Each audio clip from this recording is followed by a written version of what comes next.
I'd like to call the meeting to order and welcome everyone in attendance. The committee has under consideration the estimates of the Ministry of Agriculture and Irrigation for the fiscal year ending March 31st, 2024. I'd ask that we go around the table and have members introduce themselves for the record. Minister, please introduce the officials who are joining you at the table when we get to you. My name is David Hanson. I'm the MLA for Bonnyville, Cold Lake, St. Paul, and chair of this committee, and we'll begin starting on my right. Good afternoon, Darren Billis, MLA Edmonton Beverly Clareview. Yeah, good afternoon, everyone. Shane Getson, MLA for Lexington and Parkland. Hello, Ron Orr, MLA for Lacombe, Panoka. Afternoon, everyone. Cyril Turton, MLA for Spruce Grove, Stony Plain. Good afternoon, RJ Sigurdsson for Highwood. Good afternoon, everyone. Peter Singh, MLA, Calgary East. Good afternoon, Minister of Agriculture Nate Horner at the table with me. To my left, I have Daryl Kay, the CEO of AFSC. Right beside me here to my left, I have Jason Hale, the Deputy Minister of Agriculture and Irrigation. To my right, I have Daryl Dankaus, Assistant Deputy Minister, Financial Services and Senior Financial Officer. And to his right, John Conrad, Assistant Deputy Minister, Primary Agriculture. Good afternoon, I'm Heather Sweet. I am the MLA for Edmonton Manning. Warren Huffman, Committee Clerk. Now I'll go to members participating remotely. When I call your name, please introduce yourself for the record. I see member here. Good afternoon, Leela here, Chestermere, Strathmore. Thank you. I'd like to note the following substitutions for the record. Honorable Darren Billis for Honorable Richard Fian, and Mr. Billis is sitting as Deputy Chair. A few housekeeping items to address before we turn to the business at hand. Please note that the microphones are operated by Hansard staff. Committee proceedings are live streamed on the internet and broadcast on Alberta Assembly TV. The audio and video stream and transcripts of meetings can be accessed via the Legislative Assembly website. Members participating remotely are encouraged to turn on your camera while speaking and mute your microphone when not speaking. Remote participants who wish to be placed on a speaker's list are asked to email or message to the committee clerk, and members in the room should signal the chair. Please set your cell phones and other devices to silent for the duration of the meeting. Honourable members, the standing orders set out the process for consideration of the main estimates. A total of 3 hours has been scheduled for consideration of the estimates for the Ministry of Agriculture and Irrigation. Standing Order 59.01-6 establishes the speaking rotation and speaking times. In brief, the Minister or member of Executive Council acting on the Minister's behalf will have 10 minutes to address the committee. At the conclusion of the Minister's comments, a 60-minute speaking block for the official opposition begins, followed by a 20-minute speaking block for independent members, if any, and then a 20-minute speaking block for the government caucus. Individuals may only speak for up to 10 minutes at a time, but speaking times may be combined between the member and the minister. After this, speaking times will follow the same rotation of the official opposition, independent member, and the government caucus. The member and the minister may each speak once for a maximum of 5 minutes, or these times may be combined, making it a 10-minute block. If members have any questions regarding speaking times or the rotation, please send an email or message the committee clerk about the process. With the concurrence of the committee, I will call a 5-minute break near the midpoint of the meeting. However, the three-hour clock will continue to run. Does anyone have any opposition to taking a break? Seeing none, we will announce that shortly. Ministry officials may be present and at the discretion of the minister may address the committee. Ministry officials seated in the gallery, if called upon, have access to a microphone in the gallery area and are asked to please introduce themselves for the record prior to commenting. Pages are available to deliver notes or other materials between the gallery and the table. Attendees in the gallery may not approach the table. Space permitting, opposition caucus staff may sit at the table to assist their members. However, members have priority to sit at the table at all times. If debate is exhausted prior to 3 hours, the ministry's estimates are deemed to have been considered for the time allotted in the schedule, and the committee will adjourn. Points of order will be dealt with as they arise, and individual speaking times will be paused. However, the speaking block time and the overall 3-hour meeting clock will continue to run. Any written material provided in response to questions raised during the main estimates should be tabled by the minister in the assembly for the benefit of all members. The vote on the estimates and amendments will occur in Committee of Supply on March 16th, 2023. Amendments must be in writing and approved by Parliamentary Council prior to the meeting at which they are to be moved. The original amendment is to be deposited with the committee clerk with 20 hard copies. An electronic version of the signed original should be provided to the committee clerk for distribution to committee members. Finally, the committee should have the opportunity to hear both questions and answers without interruption during the estimate debate. Debate flows through the chair at all times, including instances when speaking time is shared between a member and the minister. I would now invite the Minister of Agriculture and Irrigation to begin with your opening remarks, and you have 10 minutes, sir. Thank you, Chair. I'm pleased to be here and to have this opportunity to introduce ministry representatives, some who I just did, but I'm going to do it again quickly, who have joined me here today. At the table, one more time, Jason Hale, my Deputy Minister, Daryl Dankaus, my Assistant Deputy Minister of Financial Services and Senior Financial Officer, Daryl Kay, the Chief Executive Officer of AFSC, and John Conrad, the Assistant Deputy Minister of Primary Agriculture. I would also like to make note of the other ministry staff, ministry and department staff that are in attendance. Karen Ronco, Assistant Deputy Minister, Trade, Investment, and Food Safety. Shireen Kaw, Communications Director. Miranda Sanusi, Chief of Staff, Deputy Minister's Office. Jake Kotowich, Executive Director, Policy Services, Planning and Innovation. Leah Sheffield, Executive Director, Trade, Investment, and Food Safety. Steve Lappin, the CFO for AFSC. And from the Minister's Office, Tim Schultz, my Chief of Staff, Michaela Jansen, our Policy Advisor, Mackenzie Blythe, our Press Secretary, Damie Vermeer, Ministerial Assistant. Thank you all for being here. Budget 2023 recognizes that agriculture in rural Alberta will continue to be a driving force in our economy. This budget secures Alberta's future by investing in sustainable growth, diversification, and innovation in the agriculture sector and rural economy. With this in mind, my ministry's operating budget, including Agriculture Financial Services Corporation, or AFSC, is increasing by $103.6 million to $803.5 million. This will allow us to continue providing programs and services to attract investments, expand trade, and create jobs in our ag industries and rural communities. There's also a $10.2 million increase in new capital grant funding approved in Budget 23, which means we have a total of $53.6 million for new and existing infrastructure projects. Our revenue is also expected to increase by $450.5 million, with funding coming through federal transfer payments and insurance premiums on business risk management programs. That's the big picture. Now I'm going to review some highlights and share details in key areas. Alberta's producers rely on Agriculture Financial Services Corporation, or AFSC, for financial and risk management solutions. That's why in Budget 23, my department provides approximately an additional $174 million to AFSC. We're making sure our farmers and ranchers will continue to have access to insurance, income stabilization, and lending programs they can depend on. During the 2021 growing season, producers experienced significant crop losses due to drought, and AFSC's business risk management programs offered much-needed financial support. The 2021 indemnity payouts were the highest in AFSC's 80-year history.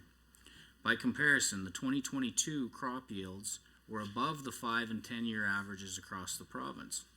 However, even with a return to more normal yields last year, crop insurance payments have exceeded the premiums collected for the following reasons. There were fluctuations in yields due to a cool, dry spring, overall low soil moisture, and variable rainfall throughout the province. There were severe hailstorms in areas with higher value crops, resulting in higher payouts, and rising commodity prices between spring and fall 2022 triggered the variable price benefit and contributed to insurance losses. Since the spring of 2021, crop prices have escalated by 57%. Rising commodity prices have had a significant impact on premiums, resulting in high coverage amounts on high-value crops, which means AFSC Insurance has kept pace to make sure Alberta's producers have peace of mind no matter what Mother Nature throws at them. Over the past 2 years, total insured crop coverage across Alberta has increased from approximately $4.8 billion to almost $10 billion. Needless to say, this has impacted premiums. While premiums are increasing, rate stability is important to producers and to our government. There are caps in place to limit year-over-year increases and help maintain program predictability and affordability, including a 10% premium rate cap. AFSC forecast premiums in the fall for the next crop year. Then the actual insurance price is set in February according to the commodity prices at the time. As a result, Budget 23 premiums are forecast on fall 2022 commodity prices.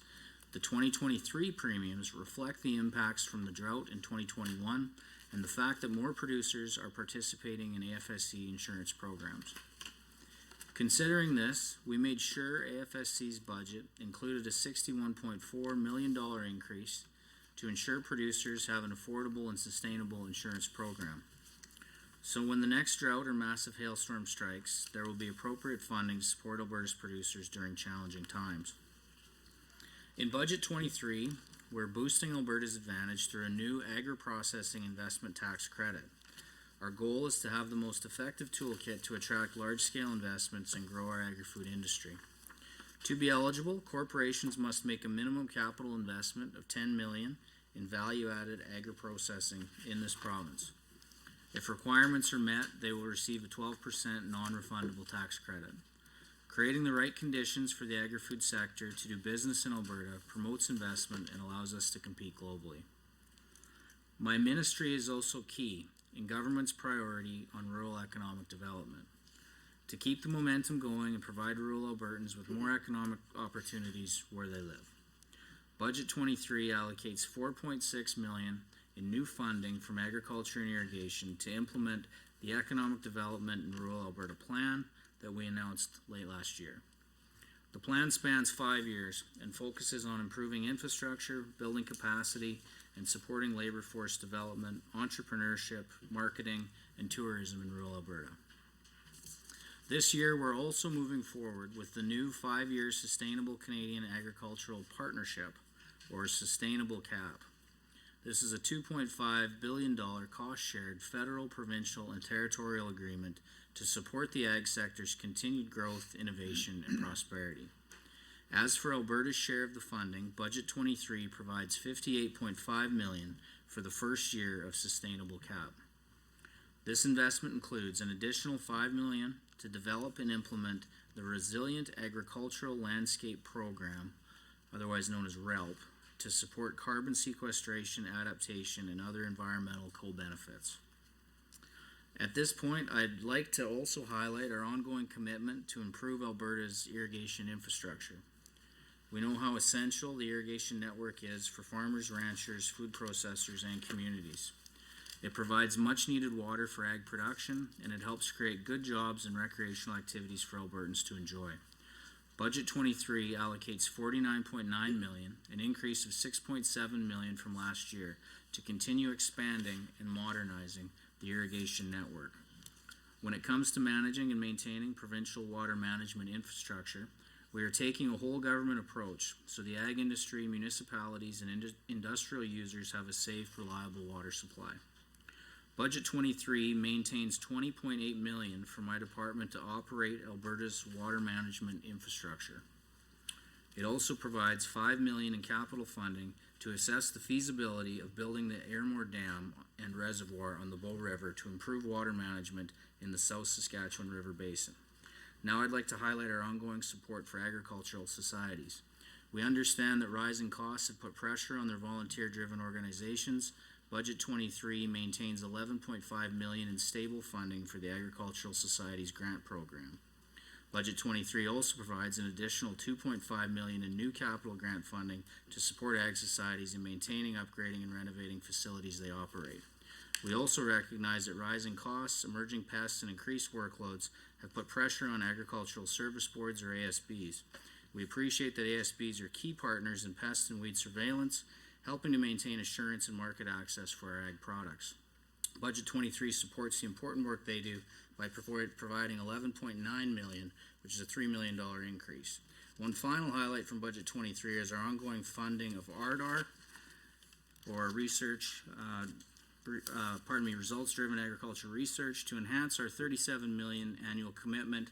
Budget 23 allocates $1.5 million more each year to a total of $38.5 million between now and 2026 to provide more stable resources for our agriculture research associations. This funding will help ensure ag research reflects what farmers are facing in the fields while the ag industry gets the most for its investments. In summary, Budget 23 will secure the province's future by driving sustainable economic development and diversification in the ag sector in rural Alberta. Our economy has momentum, and this budget will ensure Alberta continues to be the economic engine of Canada. Thank you, Mr. Chair. Thank you, Minister, and just like to take this opportunity to welcome MLA Van Dyken and MLA Isaac to the committee room. For the hour that follows, members of the official opposition and the Minister may speak. Honourable members, you'll be able to see the timer for the speaking block both in the committee room and on Microsoft Teams. Members, would you like to combine your time with the Minister if the Minister is in agreement? It's up to the minister. I'm fine with going back and forth if that's the will there. Great, let's do that. Member Sweet. Thank you, Mr. Chair. And just before I start, I do want to thank the ministry for the lovely note that they put out today, recognizing that there are 18.5 thousand female farm operators in Alberta, and 32% of the farmer population is women. So on International Women's Day, it's nice to see the ministry recognizing all of the great women that are working in the sector. So let's just get the AFSC stuff out of the way, and then we can talk about some fun stuff. I recognize that it's been a couple of days of trying to clarify communication. I think this is the best way that we can do that. So, Minister, do you want to walk through the liability of the crop insurance program as it sits today, and let's start there and then kind of work our way back as to why it is that it's going the way that it's going? Yeah, happy to walk through that. And I'm assuming when you say liability, you're talking about the fund itself? The fund itself, because whatever the percentage we're going to have to be paying back, or producers will have to pay out back over time. Okay. No, well, I will give you my very best answer, and if it's not good enough, I'll lean on Mr. K to supplement. But so overall in the program, and I think where the confusion started with the fiscal plan was it was speaking about a premium increase that was an aggregate over 2 years. So the majority of that increase occurred last year. So where we sit now, we're expecting, and this is still a budgeted estimate and average, premium increases of 22%. So that is accurate. Do you want me to go through the formula or talk about the fund? Well, so I think the confusion is, and I think this is where it comes from, right, is that the way that the budget currently reads, first we have what it reads on the fiscal plan, which is the $99 million that needs to be recuperated. So as it says in the fiscal plan, the agriculture insurance premium rate increases 60% to raise the crop insurance fund balance back to the level recommended for the actuals. And then we see the breakdown of the numbers of the estimates, which again, I think the confusion is that if we look at the formula, it still is a significant increase. It's a 60% increase either way. No. Okay, then walk me through how come I'm wrong. Okay, and I'll lean on Mr. K to help me if I need this. So the 60% increase, so the comparison that was given in the fiscal plan, and I don't have the fiscal plan. Sorry, it's page 70 of the fiscal plan. It's the lovely little box on the side. Yeah. So the increased reference related to the 2022 budgeted premium compared to the 2023 budgeted premium, and missed the fact that the change from the actual premium collected in 2022 is 22%. Is that? That's not how it reads, though, which is the problem, right? Like if you read, and this is where the confusion comes. That's not how it reads. What it reads is it's the increase in 23-24 is due mainly to $99 million for a 60% increase in agriculture insurance premium rates necessary to replenish the crop insurance fund depleted by sizable withdrawals for indemnity payments 21-22 and 22-23. Right? I'm happy to let Daryl supplement. Go ahead. Sure. Thank you for the question. Thank you, Minister. Really what we're talking about are budget over budget comparisons, and I think it's important to remember when we prepare a budget, it's often in August, September for the following crop year. We have limited information. We are trying to predict future prices, future rates. We're trying to predict how the crop year will finish. And so what happened when we prepared the previous budget is that commodity prices jumped significantly by the time when we prepared the budget and compared to the actual premiums we set in the following spring. So if you look at a budget over budget comparison, you'll see that 60% increase. Really what actually happened for producers is something different. When we went into the 2022 crop year, they saw much of that increase in that first year. What they're going to see as they move into this next crop year is more in that 20-22% range. And that's the actual premium that they will see. And it's obviously very dependent on a producer, what crop mix they go with.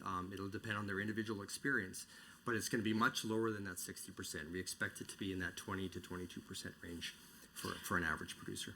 Okay, so just to clarify though, the budget then, initially when it was drafted, the budget thought it could be as high as 60, but now that we've looked at the commodity and we've done the evaluations, it's gonna be 22? The budget, really, the issue is around last year's budget number. It was set too low because the commodity prices moved, and so really, if you look even in the business plan, you'll see an increase in the contingency for this year that picked up that difference. So producers again are going to see a 22% increase. The challenge is the timing around when we prepare budget. We're trying to predict future commodity prices and premiums. So then I guess, just because, and I appreciate that it gets a little bit confusing, is that, so the variable rate of the commodity jumped significantly halfway through the year. So I appreciate that. Like, the numbers were very impressive, given the dynamics that were happening at the time with Ukraine and all of the things. So then we had some impact around having to have to pay out the hail, as the minister spoke to, significant impacts around having to have to pay out the fund. Can you explain to me where we're at right now then with the fund, and if there's going to be a potential increase that's going to be required? Because at some point the fund has to be made whole, right? I mean, that was why it was so flush in 2021. So I'm just curious as to where, from a projection perspective, removing the commodity pricing, right? Because we get that is going to happen. There are still variables that are stagnant, which is there's amount of money in the fund, and then that fund has to be paid out if insurance has to be paid out. So what does AFSC consider to be a good number to feel like we're going to be whole if we ever, like, let's say this spring or summer, hopefully not, but if we have another hailstorm or something were to happen? Yeah, no, great question. And so the way AFSC looks at this, the fund is considered stable if it has about 1.5 times the premium pool. So we're well below that right now. As it sits right now, we have about, just under 300 million in the fund. Last year, coming into it, we had 600 million or in or around there. So the way it's going to get back to a stable number, it's going to take time. So the deal with the premium rate cap at 10%, that is the growth driver for the fund. It's the only growth driver in the fund. And that might not sound like enough, but that's the beauty of having a not-for-profit insurance corporate setup and corporation. They're looking at this over 25 years. So they're willing to let it take time. So. Okay, so was it $300 million that was paid out last year in claim? No, it was 1.3 billion. 1.3 billion was in claim. Indemnity. So but the fund was reduced by 300 million, so the remainder of that was just insurance premiums that were paid into the fund. Is that correct? Yeah. Okay. So the hope is, though, is that we'd like it to be closer to 600 million. Ideally? Just the overall fund? No, we would like it at 1.5 times the premium pool. But you don't know what the premium pool is. Well, we could estimate. So roughly, Daryl, it would be 1.2 billion. So you're looking at a 1.8 billion dollar fund. 1.8 billion in the fund. Okay. So let's go back in history a little bit, just so I understand this as well. There was a significant amount in the fund in 2021. Your government decided to refund 20% back, which was about equivalent to 55 million, I believe, out of the fund. correct. Creating a $55 million liability. Has that $55 million been made up? I wouldn't call it a $55 million liability, and pardon me, I may lean on others here because I wasn't in this chair at that time. No, you weren't. But I think the way it was described to me when I asked AFSC management, when I asked those that were here, that was also seen as an unprecedented time because the fund had 4 times the premium pool in it. So conversations began with the federal government about what should we do here, because affordability for our farmers was still, a hot topic. So when they talked to the feds had to give full approval for that to be given back because it goes back the same way it comes in. Okay. Yeah. I think I might need, if it's okay, assistance from. Well, and just I would also just say and these were the producer dollars that went back to the producers. Oh, I agree. Yeah. And for some it was $10,000, and so for some, depending on their operations, it varied. I mean, I've had conversations with producers even about that this week, right? Because part of the concern is that in 21, right before we were going into what ended up being a major climate change event, there was warnings provided to the government that rebating the 20% at that time was probably not the best idea, given the projection of we're going to get one of these events happening very quickly. So if it was 4 times the fund in 2021, and so that would have been, if I look at that, if we're saying that the fund was at about $1 billion, 4 times that would be $4 billion. We took 55 million out of it. Okay, 20%. I don't understand, like, these numbers don't add up to me, right? I'm missing some numbers here around the fund. The 55 million was just the producer's portion. Okay. And then so you took the whole, so did the minister at that time, and I appreciate it wasn't you, did the minister at that time in 21 then, so it was 22 to the producer, but they also refunded the government as well? So the feds got back a percentage and so did the province? Both governments. The money comes in the same way it goes out. It's all statutory. So the Minister of Agriculture actually got money put back into his budget that way, or did it go to general revenue then? Where did it go?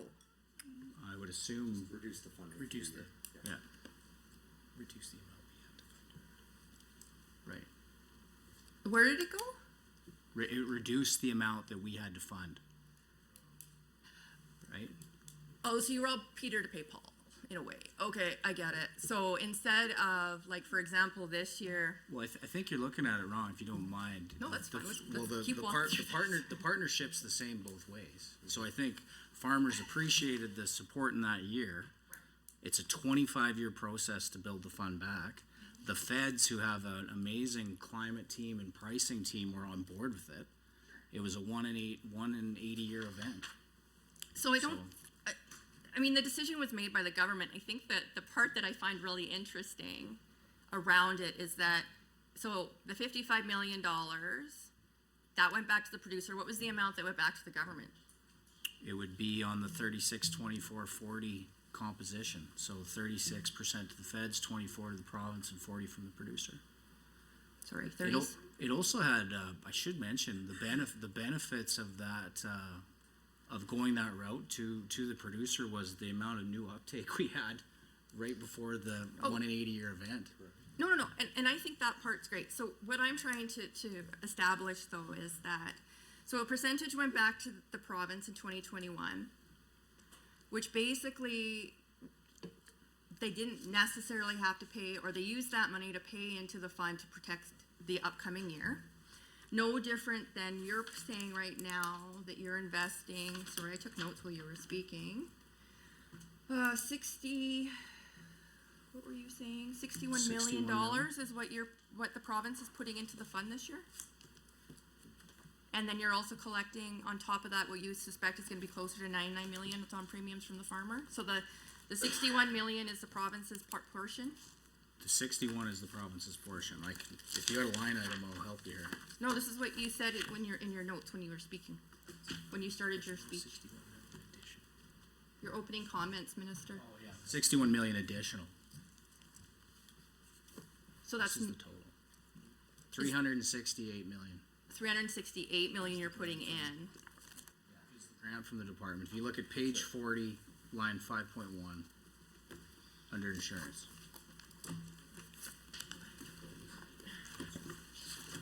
So you're adding an additional $61 million. Yeah. Okay. Does that equate to what was rebated in 21? That's more than 55.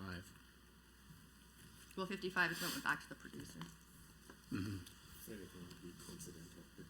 It would be very coincidental. Fair No, like enough. we- Okay, I was just curious. I guess, no, it's good to just have this conversation. Like, yeah, 4.1 billion has been paid out of the fund in the last 2 years combined. 2.8 billion the year before last, 1.3 billion this year. Correct. Okay. So I guess the next part of the conversation then is how are we communicating and working with producers to understand that there is still a significant liability? And I call it a liability because let's say if we have another event this summer, that fund will go into a negative if we have to pay it out, right? It doesn't have enough in the fund, potentially, that it could possibly go into a negative. So I see that as a liability because ideally you would want, as you have already said, you want it to be 4 times that amount. In the ideal world. We're not going to get there today. So how do we move forward? How do we ensure the protection of the fund while ensuring the product is available? There's protocol in place. If the fund goes into default, the protocol behind the scenes is that it becomes a 75-25 funding model between the federal government and the province. So it's kind of like they back it up like a BRM. Gotcha. It's Yeah, not. I'll It's not a claim- reinsurance, though. I don't know if you want to get into that. Anyway, it's not a reinsurance. Okay, no, that's great. It's a government backstop. Thank you. Yeah. So I think we figured out crop.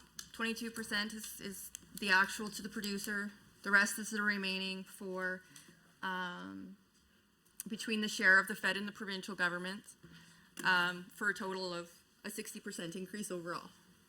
Can we talk about the rest of the BRMs and how our other, Not to interrupt you, Ms. Sweet, but the 60% is the 2 years. It's not the combination. yeah, you should really clarify that though then. Because I it doesn't. I didn't write the fiscal plan. I'm clarifying it now. Okay. All right. But and just for color, if you'd indulge me, just for an example, so the 22% is a budgeted average. So there will be differences across the province. But for example, with AFSC's help here in Westlock, maybe listen to this, Member Van Dyken. Heads up.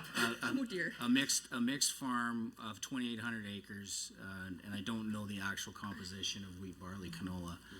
Premium before would have been 67,000. Premium now is 74,000, a 9.2% increase.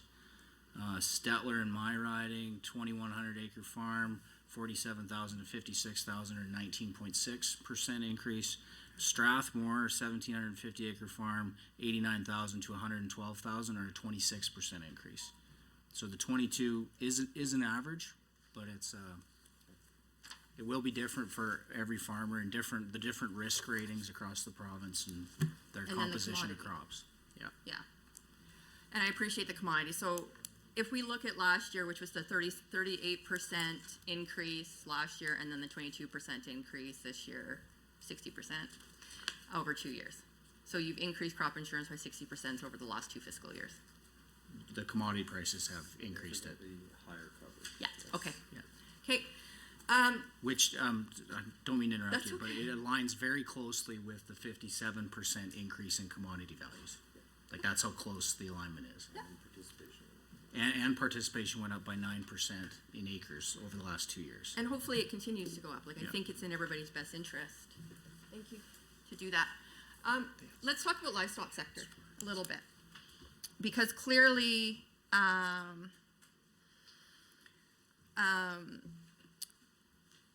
as we saw with crop being impacted, that had substantial impact on many of the other operations across the province, whether they had access to feed, water security, dynamics like that. Can you maybe walk me through where we're at from an insurance and support level when it comes to our cow-calf operations, our pork producers, et cetera? Yeah, it's a great question, one I appreciate. I know the beef industry, not the entire beef industry, but definitely the cow-calf subsector is widely regarded as having the least amount of relevant insurance. One thing that we do have, and it's had limited uptake and terrible uptake last year, is the LPI, the livestock price insurance. It is currently unsubsidized. Many in the beef industry would like to see it look a lot more like crop insurance. As of right now, Saskatchewan and Alberta, we have advocated with the feds fairly aggressively to consider that. The feds, I would say, have made this a hill to die on, that they do not want to consider that. They're using trade implications and the fact that it would, in their legal team's opinion, move us from a green box to an amber box on the trade risk factors. But I think the real reason is that Ontario and Quebec have fairly substantial programs within the province that right now they're funding solely.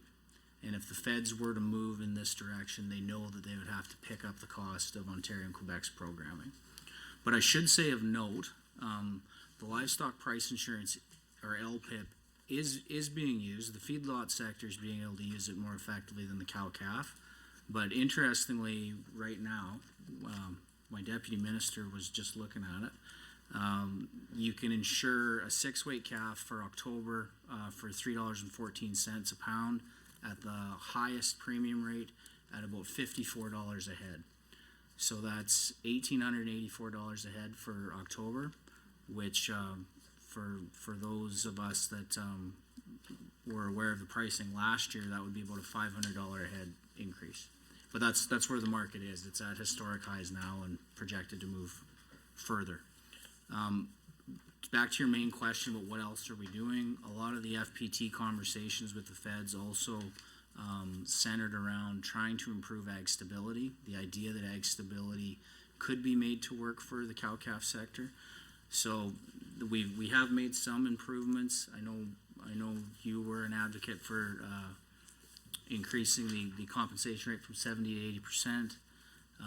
We did that, so that will become active in the new SCAP program starting in April. They're also doing quite a few things to make it more transparent, make it move more quickly. They're trying to cut some red tape. They've done a lot of stuff online to allow for your accountants and financial agents to upload data online to hopefully speed up the process. So those things are being done, and in addition to that, our team behind the scenes that does the BRM suite and the FPT negotiations, along with every other province and the feds, are continue to work towards a revenue-based or margin-based insurance program. That's kind of the big dream, that something could be created that would work. I'm a little skeptical, because I think if it was easy, it would have been done. But I appreciate that the work definitely continues. I think more likely would be to change the eligibility, some of the eligible expenses in ag stability to fit better with a cow-calf operation, as opposed to a feedlot. You don't, it's mostly mom and pop family labor.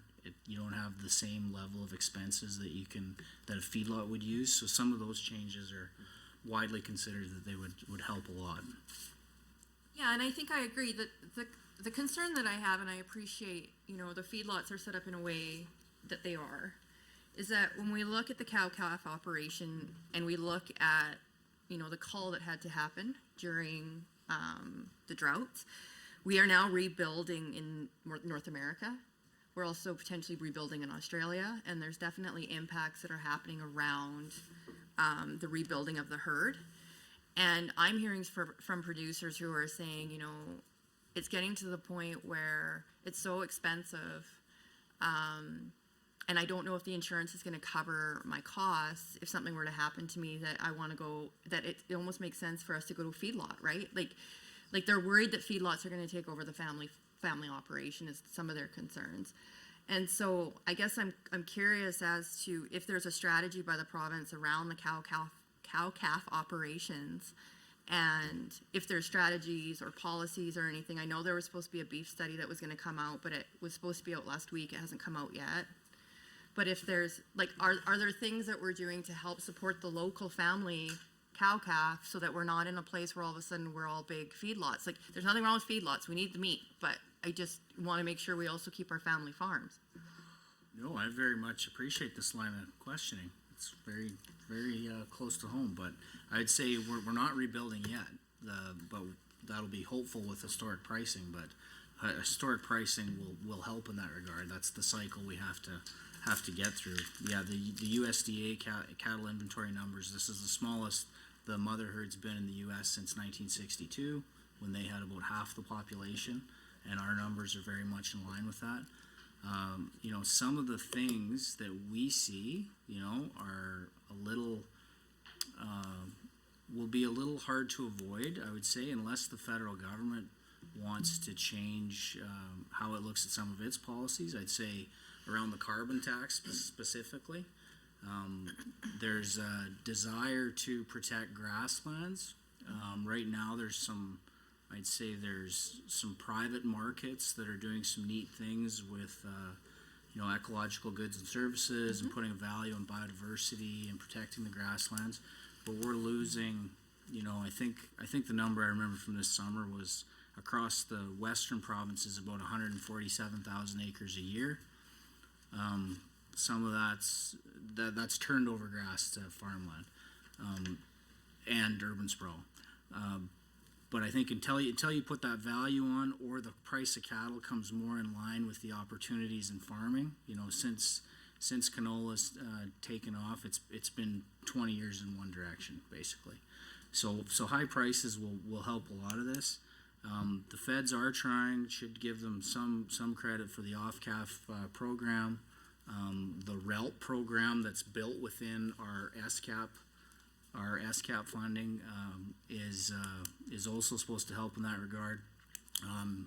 We don't have all the details of it yet. We'll have to share those in April, but things like seeding back grass, bringing back perennials, there'll be programs to help with that. The beef competitiveness study you mentioned, it was supposed to be out on the 3rd. It will now be out on the 10th, I believe. And there is some things in there that can help. I'd say, namely, it really validates our concerns around specified risk materials. So if you talk to some of our processors, they will tell you, and processors that do business in both Canada and the U.S., they'll say right now we're at about a $45 to $80 per head in American dollar disadvantage on processing cattle. So when you think about the amount of cattle that are processed in this province alone a day, our two big guys are about 4,500 and 4,000 respectively. So it's a big number. So can you walk me through that? Why are we so much lower in Canada in comparison to the United States when it comes to that? Processing? Yeah. The overall processing number? Yeah, like why are Canadian producers not getting the same compensation as U.S. producers? Well, I'm talking about the cost of the specified risk materials. Oh, the cost. Okay. So this goes back to BS. So after we had BSC, special protocols were brought in. So the risk materials are at the base of the brain, the spine. Gotcha. Yeah. So they not only have to remove them and cut the meat beside the specified risk materials a certain way, but then they have to incinerate the actual risk materials. Why is it still such a big difference? It's because CFIA, so right now we have negligible risk status for BSE, Okay. which is the same status as the U.S. And this is why our entire industry is clamoring for CFIA and the feds to take this serious. Gotcha. Yeah. Yeah. Okay. Also in the beef competitive study, the other thing that I am excited about, other than also validating our labor concerns, is the idea of a conversation around box beef reporting. Again, this is something that's brought up a lot. Hoping it might lead to more transparency, because we have such a consolidated big two packers in the province, I guess. So it would be voluntary, but the concern has always been that if one of the packers, puts their numbers in and the other doesn't, you will know what the other one is doing. So that is a concern, but I think there's ways around that. So I'm glad that it's been put in the study. A lot of the same conversations that they're having in the United States. Yeah, because I think, I don't disagree with you. That is, I think, one of the major issues. I appreciate the value per head was going up, and I've spoken to producers about how that's happening, and then it becomes two conversations. One is the value is going up, which means the value is going to go up throughout the whole supply chain, And what does that mean for consumers, and how do we address the affordability of making sure that people still want to buy good Alberta beef if we have to keep it manageable and the affordability has to happen? And then, of course, also just recognizing that when the dollar per head wasn't going up, the value of the product in the grocery store still was. And why is it that it's not the trickle down, right? Like, why are producers not getting the value when it continuously keeps going up? So I look forward to reading the study and working with you if there's ways that I can help around how do we get that value direct to farm, and then what do we need to do to make sure that it also stays affordable on the back end of that, right? Because people are worried if people are going to be able to afford to buy it next year. Sure. No, it's a very complicated system. Like with CFIA being so involved in our federally inspected plants, a lot of the control and levers aren't really in the province's hands. But the onus is so high on those federally inspected facilities that I would say that is a barrier to a lot of the new entrants that want to add to our hook space or our processing capacity, other than the labor challenges. But right now, with the herd size where it's at, we're probably in a place where we need to focus on the processing that we have, ensure that it stays here. Our feedlots are growing, which is, if you talk to some in the sector, they would say it's kind of confusing that it's not really following the market signals. But we continue to bring cattle in from the U.S. as well and feed here, which it's interesting. When we had to bring in all the corn by rail, that we were bringing in the feed and the cattle to a colder climate to feed them. But our 73-cent dollar has a lot to do with that as well. So not to ignore, I know beef is your heart, but we need to talk about pork and we need to talk about chickens. So the avian flu component it impacts some of our production this last year. I know you did some work on that in regards to trying to get, I believe, agri-stability funding, maybe some other funding. Can you just walk us through, are we doing well in that? Have those been paid out? And then, or is there any other risk factors that we need to be mitigating in the process? Yeah, I don't think we're through avian influenza by any means. Until BC caught up to us and went past us for the most affected province, we had that title for a long time. But yeah, about 1.4 million birds, I believe, somewhere in there. But yeah, we were able to advocate on behalf of Alberta affected producers, and they extended the ag stability deadline twice, I believe. And why that's important is if you're from that industry and you're in supply management, a program like ag stability probably isn't something that you would normally be in. So by extending that and allowing that, I think that was a great help. We were able to do roundtables with them through the process. CFIA's process did get a lot better on the disposal side as we went through that. But yeah, people are expecting that this will pick up again in the spring. They have found a lot of ways around prevention, so I think they feel like they're in a safer place. But that being said, it's still getting into very secure facilities. So one of the feedbacks that I had heard, and this relates to any of our barn animals, livestock, is that agri-stability is not covering the cleaning components, like the sterilization of the barns. So it'll cover the loss, but not necessarily the other expensive component, which is trying to have to clean out those barns to make sure that there's no infection still around. Has there been any conversations around trying to see if there's an opportunity to expand that or try to figure out a way that some of that financial assistance, because that's a pretty significant cost to producers if they have to do that? To be clear, this all flows through CFIA, so it's their regs, so it's their funding. We've brought it forward where we thought that from those roundtables they were deficient, but yeah, they do pay for the depopulation. We've mentioned that there's challenges in around the value. A lot of it was coming back to the actual weight of the bird and where they were in their own life cycle to find the value. But What's this? Have me the case.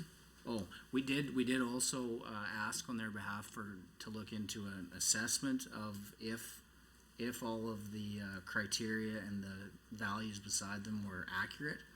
And then we asked for an assessment on an ag recovery program as well.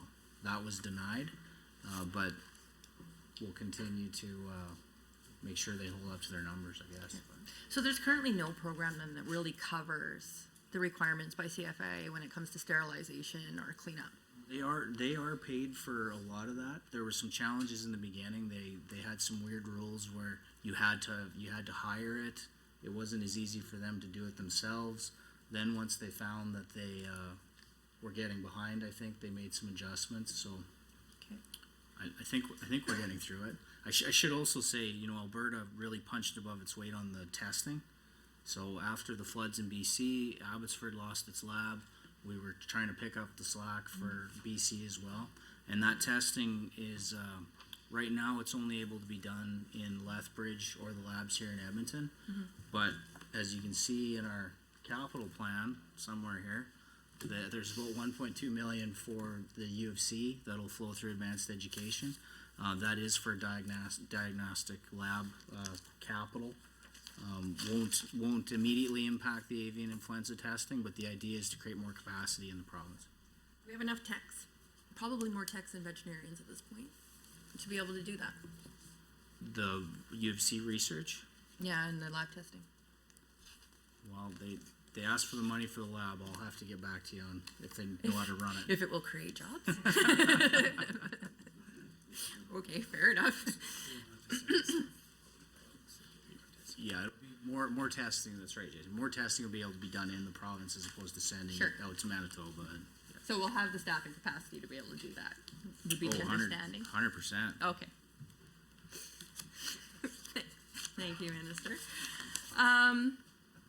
So you made a comment actually when we were chatting a little bit about cow-calf around carbon and some of the initiatives that are being piloted or explored, ECC being an example of that.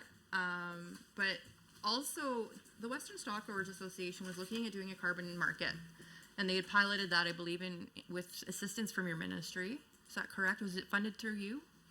the carbon market? I don't believe so, but I can ask her. That's a NERP through. Oh, the NERP protocol? Through environment. Through environment. So it's through environment. So we don't have any data about whether or not the market's working collectively right now. So they're doing it under tier. Is that correct? Yeah, Go to their estimates. I don't know. Well, I can.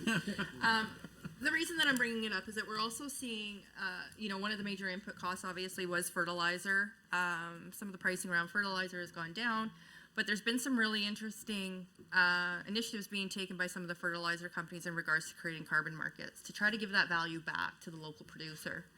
And so as we move forward, I'm curious, because that is being done solely by a fertilizer company. It's not being done by the ministry. But those are initiatives that make sense, that help bring down some of the input costs that many of our producers are facing, whether it comes to energy consumption, fertilizer costs, all of those sorts of things. I'm wondering if under, the SCAP program, or SCAP, I don't know, I think it's kind of a weird, yeah, well, that's what producers have said to me, so I don't know. Can you explain to me if any of those initiatives are being adopted, or could that funding be used to look at expanding the exploration around developing some of those programs? I think it's all part of a live conversation. I think I would say that the producers that I speak to, I think they would rather see if we're going to be taxed on carbon in this country, that would be could be a potential revenue stream as opposed to rebating it to individuals. I think that would get away from some of the punitive impacts of the tax and rebate concerns around the energy needed for agriculture. But I know the Simpson Center, for example, is doing studies. Ardar gets many studies brought to it from all areas. So the research will continue. There is private markets that are doing this and finding the value. But for us, you know, it'll come down to the dollars. Like we're competing with a $1.3 trillion U.S. Farm Bill and everything else to incentivize actions on the land when it's going to take a lot of money. So what is currently then from a input cost perspective when it comes to supporting producers to adopt new technologies, retrofit, things like that? Where are you fitting that under your programs at this point? So we have under the cap funding, we have buckets of would call cap grants, I guess, for you know, efficiencies for water both for drought mitigation and efficiencies in irrigation, for technology adoption. They try to find places where they think it can really make an impact and won't be watered down. So it's quite a lens to look through when you're creating that programming.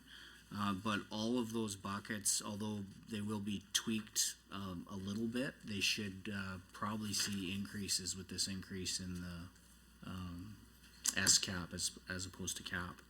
How many local producers are accessing those programs right now? Like small to medium, not our big value add guys. We could probably figure that out. I think I saw the other day the water program had maybe 200 successful applicants, but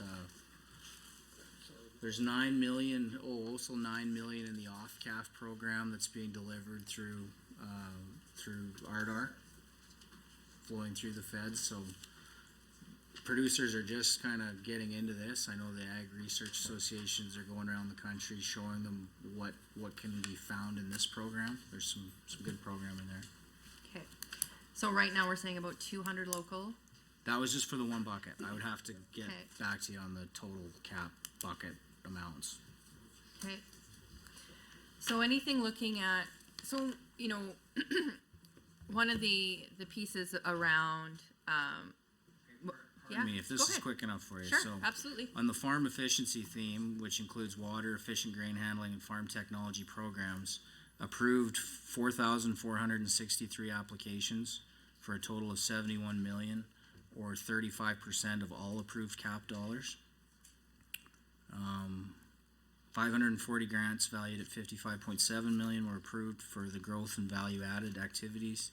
273 grants valued at 51.8 million were approved for the science and research activities, and 165 grants valued at $27 million supported activities that helped industry build public trust. Were those mostly facilitated through Ardar? No, the cap grants are facilitated through Alberta Agriculture. Okay. But we don't know a breakdown of how many of those grants were actually local production or if it was more through, like I would assume industry confidence would probably be more of a producers group than necessarily a local producer. The public trust and resiliency? Yeah. Yeah, they would probably be industry or advocacy groups, 4-H clubs, association groups. Okay. Yeah. Because I mean, I think it would be nice to see some of the measurables and maybe the outcomes around some of those dollars. And the reason I say that is that I recognize that the input costs are substantial. And we can get into the political conversation about why we think that is. But ultimately, there are strategies and policy levers that the province can take in regards to supporting local production and being able to bring some of those input costs down. Whether it look at carbon markets, whether it looks at using grazing leases and offsets, whether it's supporting barn upgrading and HVAC systems, or looking at moving from from diesel to electric motors for irrigation canals.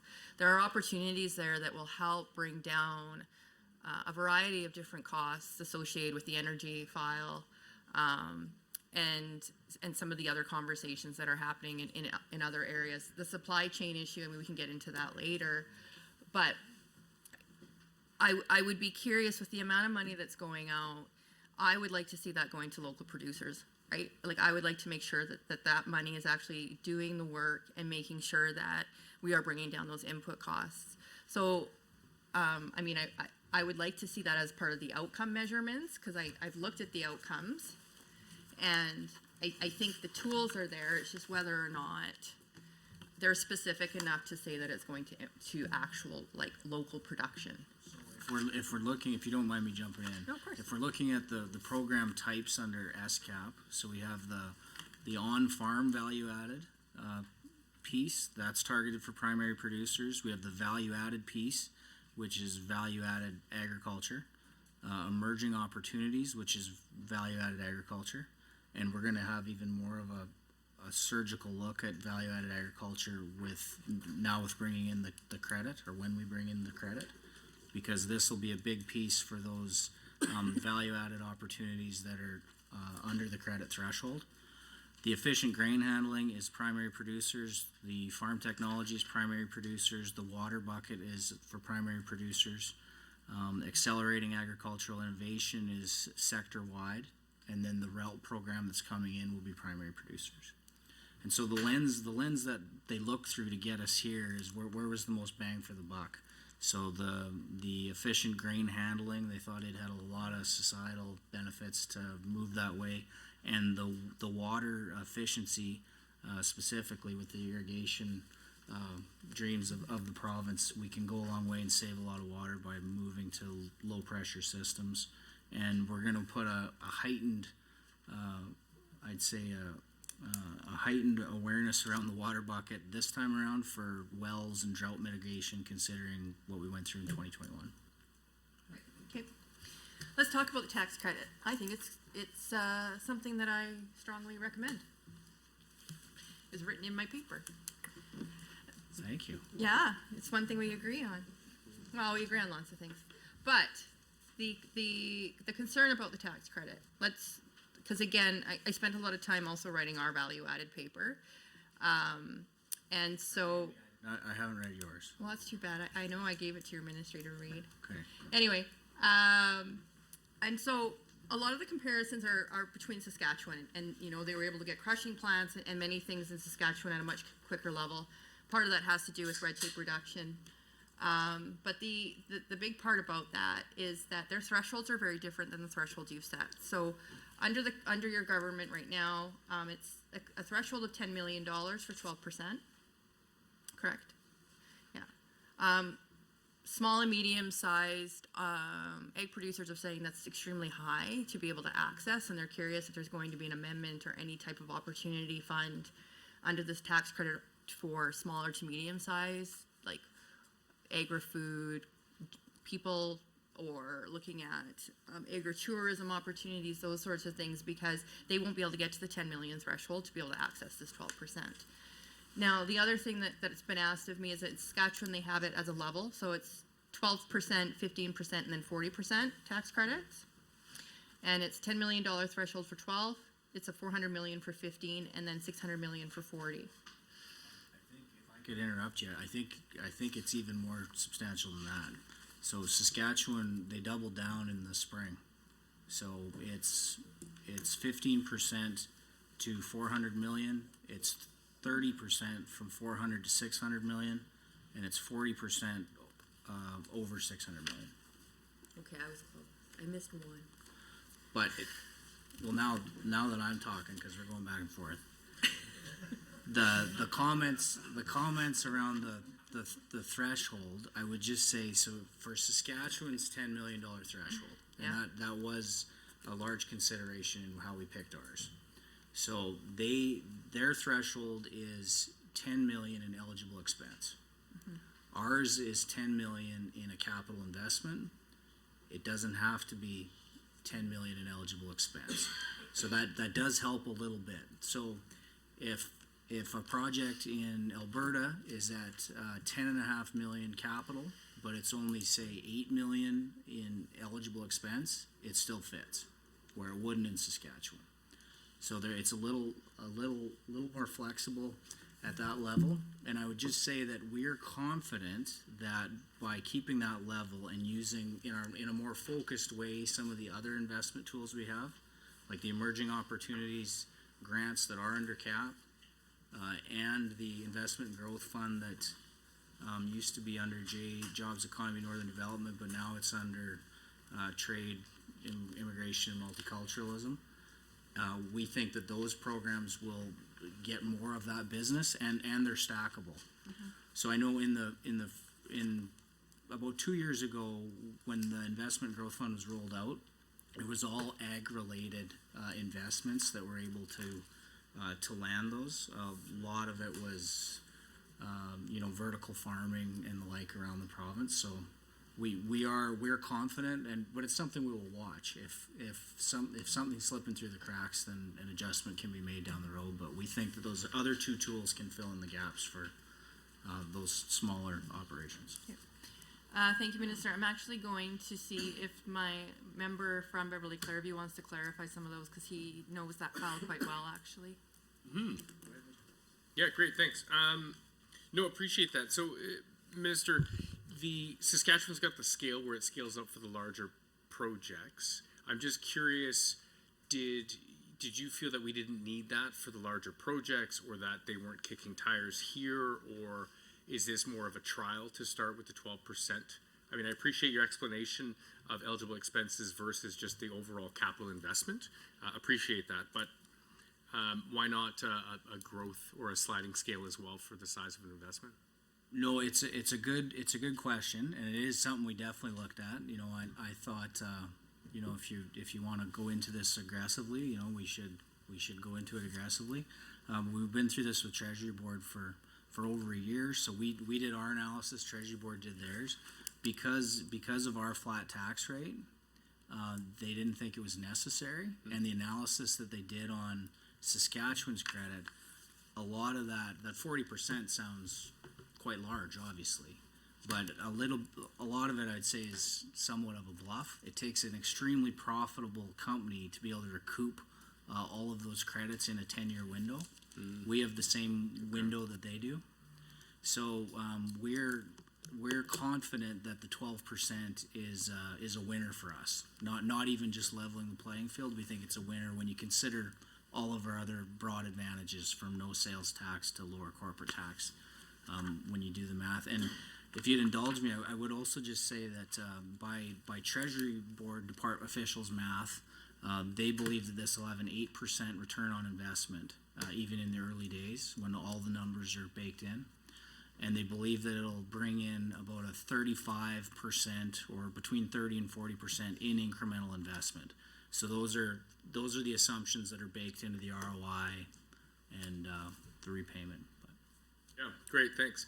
I mean, we support it. Again, I mean, Heather talked about how, she brought that forward to our caucus. That's something that, hindsight's 2020. I wish we would have been able to bring in years ago, just to really take advantage of the opportunities that we have.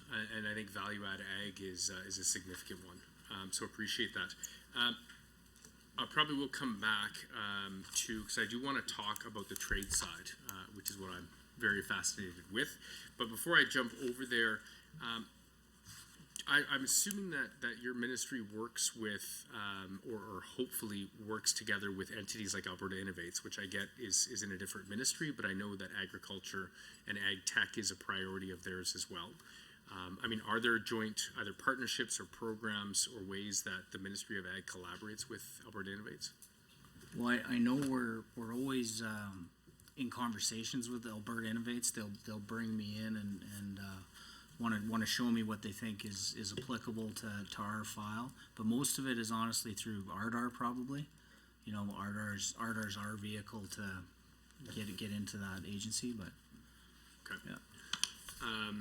So let's just spend a couple minutes and talk about trade. And so in your business plan, it's in 1.1. In your ministry budget, it's about 3.1. And I'm just curious, when I look at the numbers, it looks like your trade and investment, or your export and investment, 3.1, has gone down. The real number, the actuals were 5.7 this past year, and you've got it budgeted for 5.3. Just curious why that number has shrunk. Now, I will say, Minister, sorry, that it's an increase from what was budgeted last year, but the actuals was higher, and so just curious why you landed. So we're on page 40, line 3.1, is that jive? Correct. Yeah, so it's a $1.1 million increase from budget. Yep. That's for the administration of the tax credit, almost entirely. It's $1 million increase for the agri-food manufacturing, agri-processing incentive program. The other $100,000 is for public sector compensation, collective bargaining, inflationary pressures.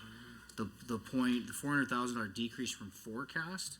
Yep. A $1.5 million decrease in one-time transfer following the government reorg with forestry, parks, and tourism, and $100,000 to address public sector compensation agreements, inflationary pressures, and the $1 million ongoing for the tax credit administration.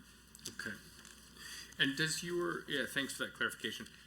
Does your ministry, so the Ministry of Agriculture used to pay for in-market experts in some of our international offices, and I'm just curious if you have any boots on the ground that are either ag, right, you're not forestry anymore, ag experts that are in, we used to have them in China, and I don't know if we still do. I can get you a line item, but we just added agricultural staff in Singapore and Dusseldorf. There has been kind of a consolidation of the international offices, but we still do have ag-specific staff in priority locations, I'd say. Tokyo, Beijing, Seoul, New Delhi, Mexico City, Minneapolis. Okay, and those are funded out of the ag ministry, not out of the trade or executive council now. It's split between three ministries. Actually, just wait a sec. It's under intergovernmental relations. Oh, it is, okay, funded, okay, funded by that. So there isn't, is there any dollars of support for ag experts in our international offices that come out of your budget? No, not as currently, no. Okay. So when you okay, well that's interesting. Are there any programs other than leveraging, for example, the export expansion program that's in the Ministry of Trade? Do you have any programs to support any of our ag producers accessing new markets? Like, are there any targeted programs or supports that come from your ministry? Well, a lot of it is through the industry groups, so we are working with the industry groups to set targets, find new markets, that whole networking piece, but I'd say it's largely through them. Okay. And then on the investment attraction piece, can you comment on the work that your department is doing with an entity like Invest Alberta that is obviously in market looking at investment attraction, but when we're looking at attracting dollars into our ag sector, and especially for value-add processing, what's the relationship like? Well, I'd say in the early days, Invest Alberta definitely leaned a lot on our department. There's a lot of institutional knowledge, and we have a lot of investment-specific staff. Still do a great job. So, like I say, we usually have well over 100, 150 different deals on the deal tracker that the team's working through, and it has to be kind of an all hands on deck concierge service. So they work closely with Invest Alberta, earlier through JEI, but now under TIM, or Trade, Immigration, Multiculturalism. So they're trying to communicate back and forth, find what incentive pieces will work and fit. So yeah, I think the communication is pretty seamless. On our export development, we have helped facilitate. 352 representatives of Alberta companies participate in 117 international ministry-led development initiatives to support market readiness of Alberta agriculture and food companies, develop new markets, or advocate on behalf of the sector. 71 participants reported business connections and leads with international buyers due to these initiatives. So they're there are some measurables and outcomes that come from it. And do you, I mean, my last line of questioning on this, so that's great that you're working with the other departments, cross-ministry, and then also entities like Invest Alberta.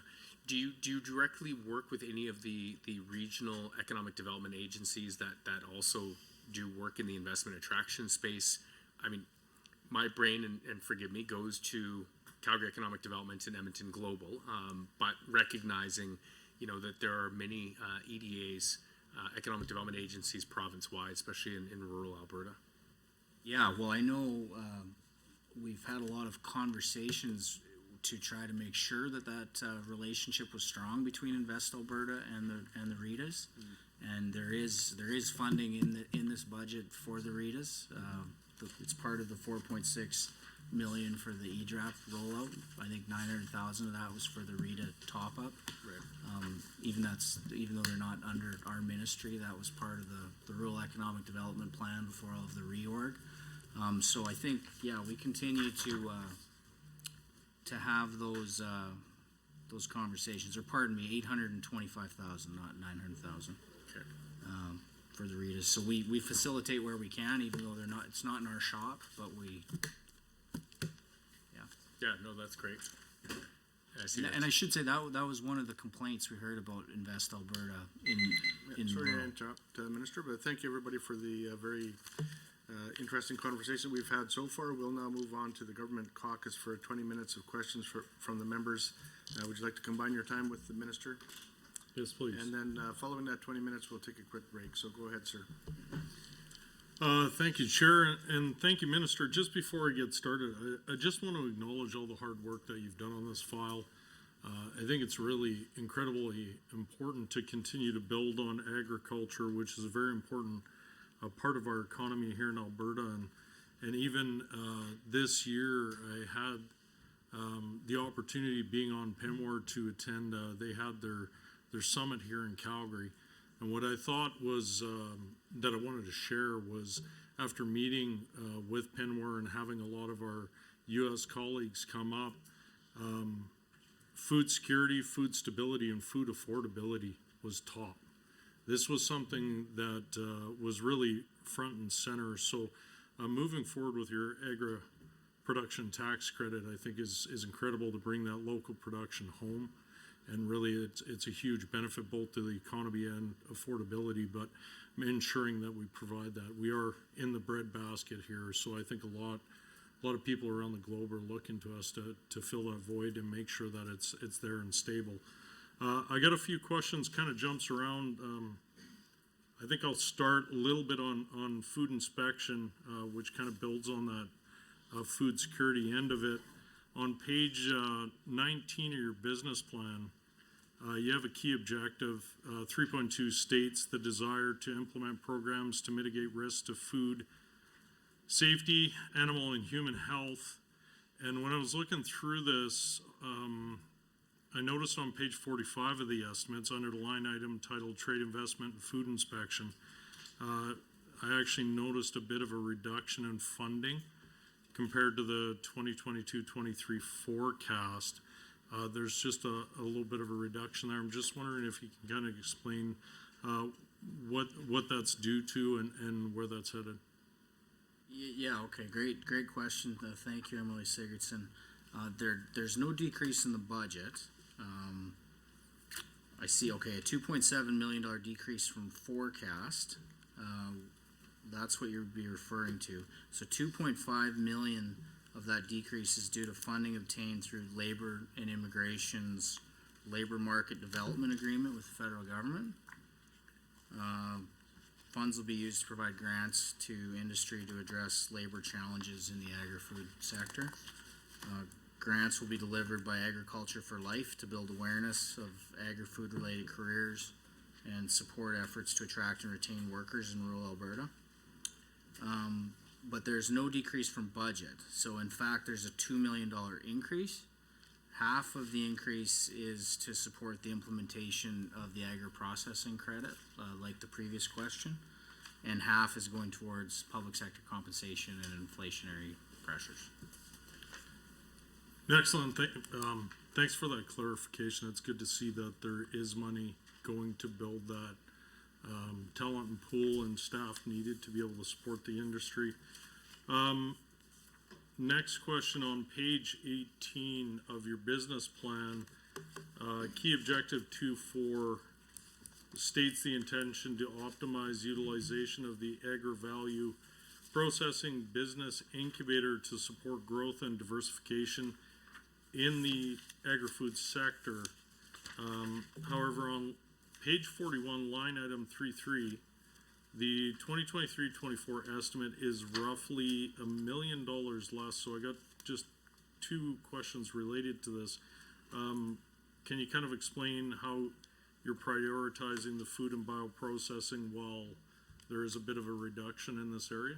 Yeah, it's a reduction in not in operating, but in capital because the refurbishment capital plan is completed. So there was some fractionation equipment that was installed. So the operational budget has not been reduced, but this expansion is near completion. The capital budget has been reduced, therefore it's not required in budget 23. But yeah, they're doing great work.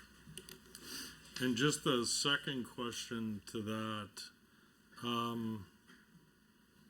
I noticed no other province have a food center such as the one in Leduc. Just, do you think this is something that Alberta continues to need?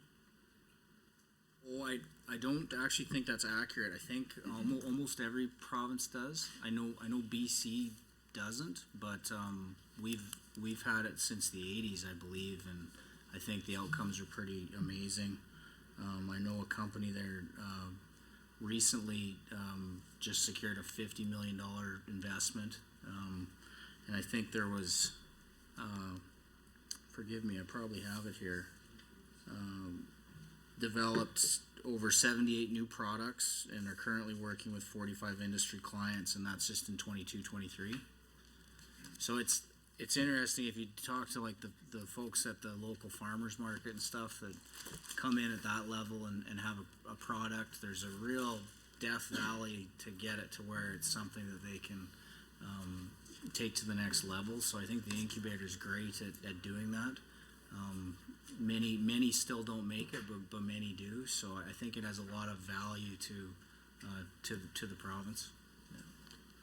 Well, excellent. Thanks for that clarification on that. It gives me a bit of background that I didn't know about the Leduc Food Center, so it's great to hear the work that is happening there. Next question, before I turn it over to one of my colleagues, on page 40 of the estimates under line 7.1 related to agri-food and agri-based industry support, there is a noticeable increase of 11.7 million this year compared to last year's budget. Just wondering if you can explain what your intentions are for the 11.7 and kind of what your plan is and what this means for the province moving forward. Yeah, so the 11.7 is SCAP. That's the Sustainable Canadian Agricultural Partnership money. Sustainable cap. So it's a 60-40 cost shared program between the province and the feds. Yeah, the federal government has increased its contribution, so then we have to increase ours, that being 25%. So CAP was a $2 billion 5-year agreement, and SCAP is a $2.5 billion 5-year agreement that we will roll out April 1st. So can you comment maybe a little bit with that, how this may increase, like this increase in funding might promote innovation and growth in agriculture for the province? Yeah, there's all of those buckets that we spoke about previously, you know, the CAP grants to help producers, you know, the dollars to advance new technologies to become more efficient in grain handling and water use in multiple ways. Even our emerging opportunities grants that we focus on those smaller egg processing facilities that don't quite hit our threshold for the upcoming credit. So a real gamut, and the big piece would be this route program, which was definitely the federal minister's big push of this new funding. We weren't going to get any new funding without this program, and half of the new funding is in this program. But yeah, it'll see a lot of opportunities for carbon sequestration, emission reduction. It's where most of the emission reduction opportunities would be found that the feds were looking for. They're 10 to 13 megatons or whatever their goal was. So that's where most of that lives. And yeah, we're kind of excited to roll it out. I know the department's done a lot of work behind the scenes, and I know industry groups are very excited about what it'll mean for Alberta specifically. We did get to have our one-on-ones about building it so it works for Alberta. Every provinces will look a little different, but we're excited with what it can mean for us. Well, I appreciate that. Thank you, Minister. At this point, I'll actually concede the rest of the time, the next little over 10 minutes. You know, maintaining the precedent that we've set so far this year, save the last 20 seconds for Mr. Orr. I'll try not to use them all. So really appreciate it, Minister, and my colleague from Highwood as well. So similar to Penn, where I had a chance to actually minister to sit on CSG for the national conference and also for the Midwest. And there I sit on the Energy Subcommittee and as well as Canada-U.S. Relations.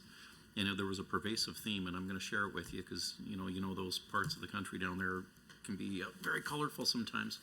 And it was a senator from Nebraska. We were talking about what was taking place in the Midwest Aquifer, and we were also talking about the Colorado River. And he summed it up very wisely and succinctly, saying that, going forward, whiskey's for drinking, water's going to be for fighting over. So, Minister, with that vein of thought and talking about some of the corridors in the agri-food sector, I'd like to kind of focus in, if we can, on the latter part of your ministry, which is literally irrigation. And I'm not sure folks understand out there how important this is, and some of the arable land assets we can actually open up down in the south. So with that, sir, if you wouldn't mind just giving us an update on what you've been doing and what's included in this budget for irrigation. Sure. Well, I'd say the two main themes that would probably catch your eye in this budget, as far as new water security measures and new irrigation potential for new irrigation expansion. So you're all well versed in the historic agreement that we went through, the $933 million that'll create 230,000 new acres through efficiencies. Three-way partnership with the Canadian Infrastructure Bank, with 9 of our existing irrigation districts and the GOA. That work's well underway. There's about 42 individual modernization projects of about 92 that are complete, and it will continue out through till 2028. There has been a few delays. Some supply chain challenges around IPEX pipe has been a major challenge. Even securing center pivots from the States has been more of a challenge than normal. But that work is good and is continuing. I should also mention they believe that will create about 7,300 direct and indirect permanent jobs and 1,400 construction jobs over the course of that construction. But I would point to a couple things. In this budget, there's a scoping or early feasibility study for an in-stream reservoir. I think your comments about what we're seeing in the southern U.S. and water security, I think that really rings home for a lot of Albertans. So that's something that I think many thought would be maybe impossible in this province, but it's definitely not my opinion, and I think we need to pursue those studies and see what's possible. So the scoping study for the Earmore Dam on the Bow is in the budget. It's a $5 million initial study. We'll look at all the geotechnical possibilities, the different locations, but it's about 30 kilometers south of the Bazzano Dam. It would have the potential maybe to walk back up water right to the gates of the Bazzano Dam. The reason the department thought it would be important to start there if we were going to pursue in-stream storage is this has been the number one priority project of ADA, the Alberta Irrigation Districts Association. They go through with their groups and prioritize through some pretty strict criteria what they think would have the most benefit. So it would be 600,000 acre feet. Would definitely help with drought and flood mitigation, controlling our apportionment to Saskatchewan, and should bring a lot of opportunity. The other thing I would point to would be the $7 million MOU with CIB and municipalities of special areas in the MD of Acadia Valley. That $7 million partnership is going into a large feasibility study. It'll take probably still another year and a half to get it to a point where it's we can deem if it's fundable or feasible. But very exciting. It would have the potential to add 108,000 acres in east central Alberta, right before the water leaves for Saskatchewan, in one of the most dry arid areas in the province. So that's exciting. It will have challenges. I think all the early irrigation districts are where they are for a reason, and it's got a lot to do with gravity and elevation. But I don't think we can quit looking. So I think that's very exciting. But that will take a year and a half to complete. Appreciate it, Minister, and you probably answered about a couple of my other questions here going ahead. So obviously you know this file inside out and backwards and where I'd be leaning on it. So if I do repeat myself a little bit, and you've already mentioned one of these, I just didn't want to miss it for folks' edification as well. So under outcome 2, page 18 of the business plan, we're talking about $13.5 million allocated towards the irrigation rehabilitation program, and it's also going to use the water use efficiency. So two-part question on that one, sir. Can you explain the importance of this to our agriculture sector, which I think is well worth highlighting again? And then the investment seems to be targeted towards the 12 irrigation districts. So what are we doing for the producers outside of those current irrigation districts? Yeah, so great question. So I don't have the line item in front of me, but it's $13.5 million. It's called the IRP, Irrigation Rehabilitation Program. It was down to 12 million. And it's been as high as 14, and I think it's been as high as 30 going back decades. But it's a very important program, and I'd say even though we have this exciting relationship with 9 of the irrigation districts currently on the big expansion with CIB, this program is important because not all of the districts are participating in that. So that's one reason why there's 12 districts. But this money it's cost shared money, so they have to put money into the districts and goes towards canal repair, finding efficiencies, canals to pipe. So it's one of the real good ways in a leveraged way to help ensure that our current infrastructure is kept up, so we don't look like Montana. Yeah, point taken on that. Worked on both sides of the border there as well. So. And then also the Milk River down that area is critical as well when we're looking at water. So I really get that comment. And when I guess when you said about those areas outside of districts, what are you doing? I would point again to the MOU in the east, that project. The potential an in-stream reservoir could bring, and we're looking at others. But you have to start somewhere. Yeah, and I think the other one too, and there was a gentleman I met recently from the special districts down there, and he said, all the easy areas have already been done, so hence, why you're looking at these capital programs and why you're looking at, I would assume as well, some of the non-conventional items and looking at water usage. Gone are the days when you can just dig a ditch and have in a canal. You're looking at pipe. You'd mentioned IPEX as an example for that as well. And I think that was well worth a note because we're seeing similarities down in the States from those other discussions. I mean, down in Texas, they're using a ton of pipe as well that's produced also in Alberta, moving down there. So I think that's very spot on. And I want to make sure at least I leave my colleague, Emily, or at least 30 seconds. So I want to take one more question here. So we're talking about the agriculture, building homes, or developing our natural resources on page 19 of the business plan. It has $25.8 million going towards the water management infrastructure in 23-24. Can the minister provide us with a breakdown of the operating and capital expenses on those? One more time with the line item, if you don't mind. Yes, sir. Page 19 of the business plan. It has a $25.8 million water management infrastructure in this budget year. And it was just, even if you want to give us kind of an overview on the operating capital plan, what the intent is and where it's going. Yeah, so when there was the reorg in government, and this came our way, we took on about 120 dams and then a total of about 200 different systems.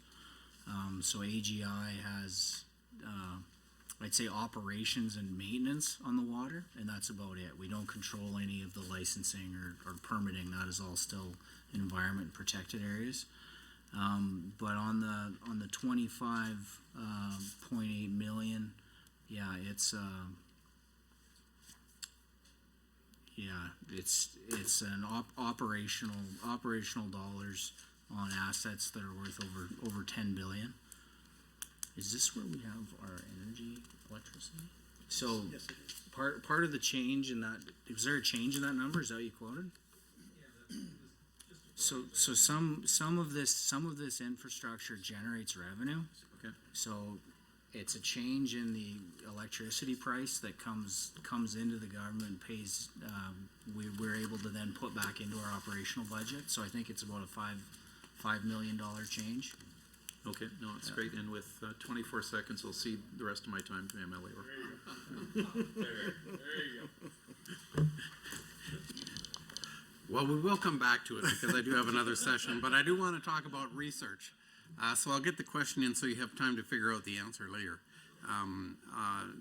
38.5 million for results-driven agriculture, page 17 of the business plan. Oh, I hesitate to interrupt you, Mr. Orr, but we will take a quick 5-minute break, but please get back in your seats promptly because it is a very short 5 minutes. Yeah, 5 minutes.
just start asking random questions. So that The answers. concludes the government members' first block of questions. We now move to 5 minutes of questions from the official opposition, followed by 5 minutes response from the minister. But my understanding is we'll be going back and forth as usual. So, Member Sweet, if you want to start hammering out those questions, let's go. Well, I think we're going to go back and forth. Maybe someone else can jump in. But I did actually want to talk about the importance of RDAR, but I would really like us to be able to get into a dialogue around it. So my hope is that we'll be able to do that. Now, By telling him that he was a couple minutes late. yeah, late. Okay. So if we could, just because it's my time right now, looking at RDAR and the fact that there has been a substantial increase given to the new budget within RDAR. And some of the feedback that we had is that it's great that there's research happening, and that's important work that needs to happen, especially as we're looking towards climate change strategies and recognizing that there's different mandates coming down in regards to how we address climate, and then of course the connection to insurance programs and whether or not you're eligible if you are able to access. So I think having RDAR around to be able to support some of that work is fine.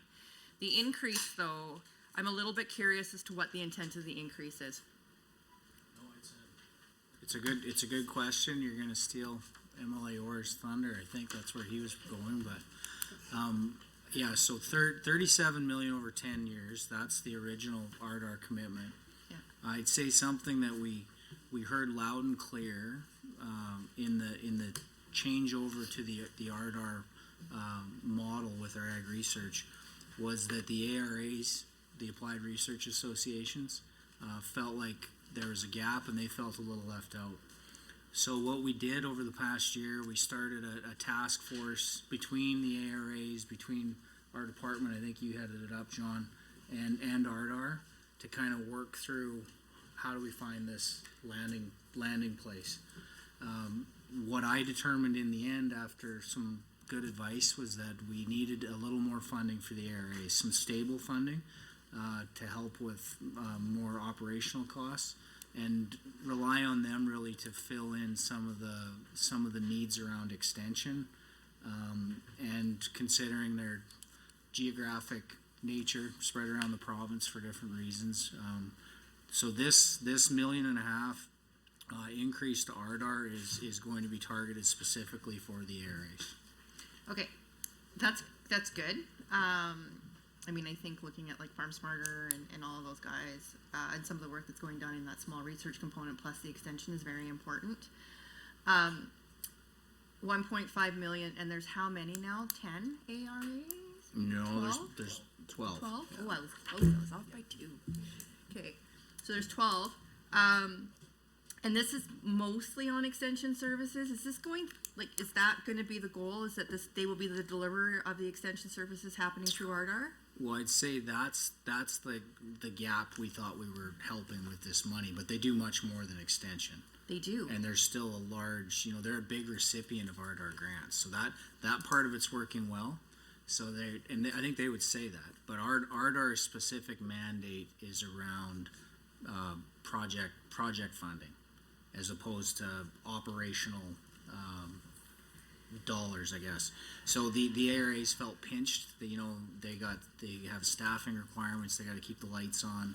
They felt like they could use some more steady funding. So that's what this is supposed to be. Yeah, and I appreciate that they did. I mean, so what was happening, I mean, to have a fun conversation about this that I was hearing is that we had 310 Farm, call that if you need support. Well, then 310 Farm would tell people, well, go to the ARA in your local community because they're dealing with the exact issue in your local community. They know what's going on.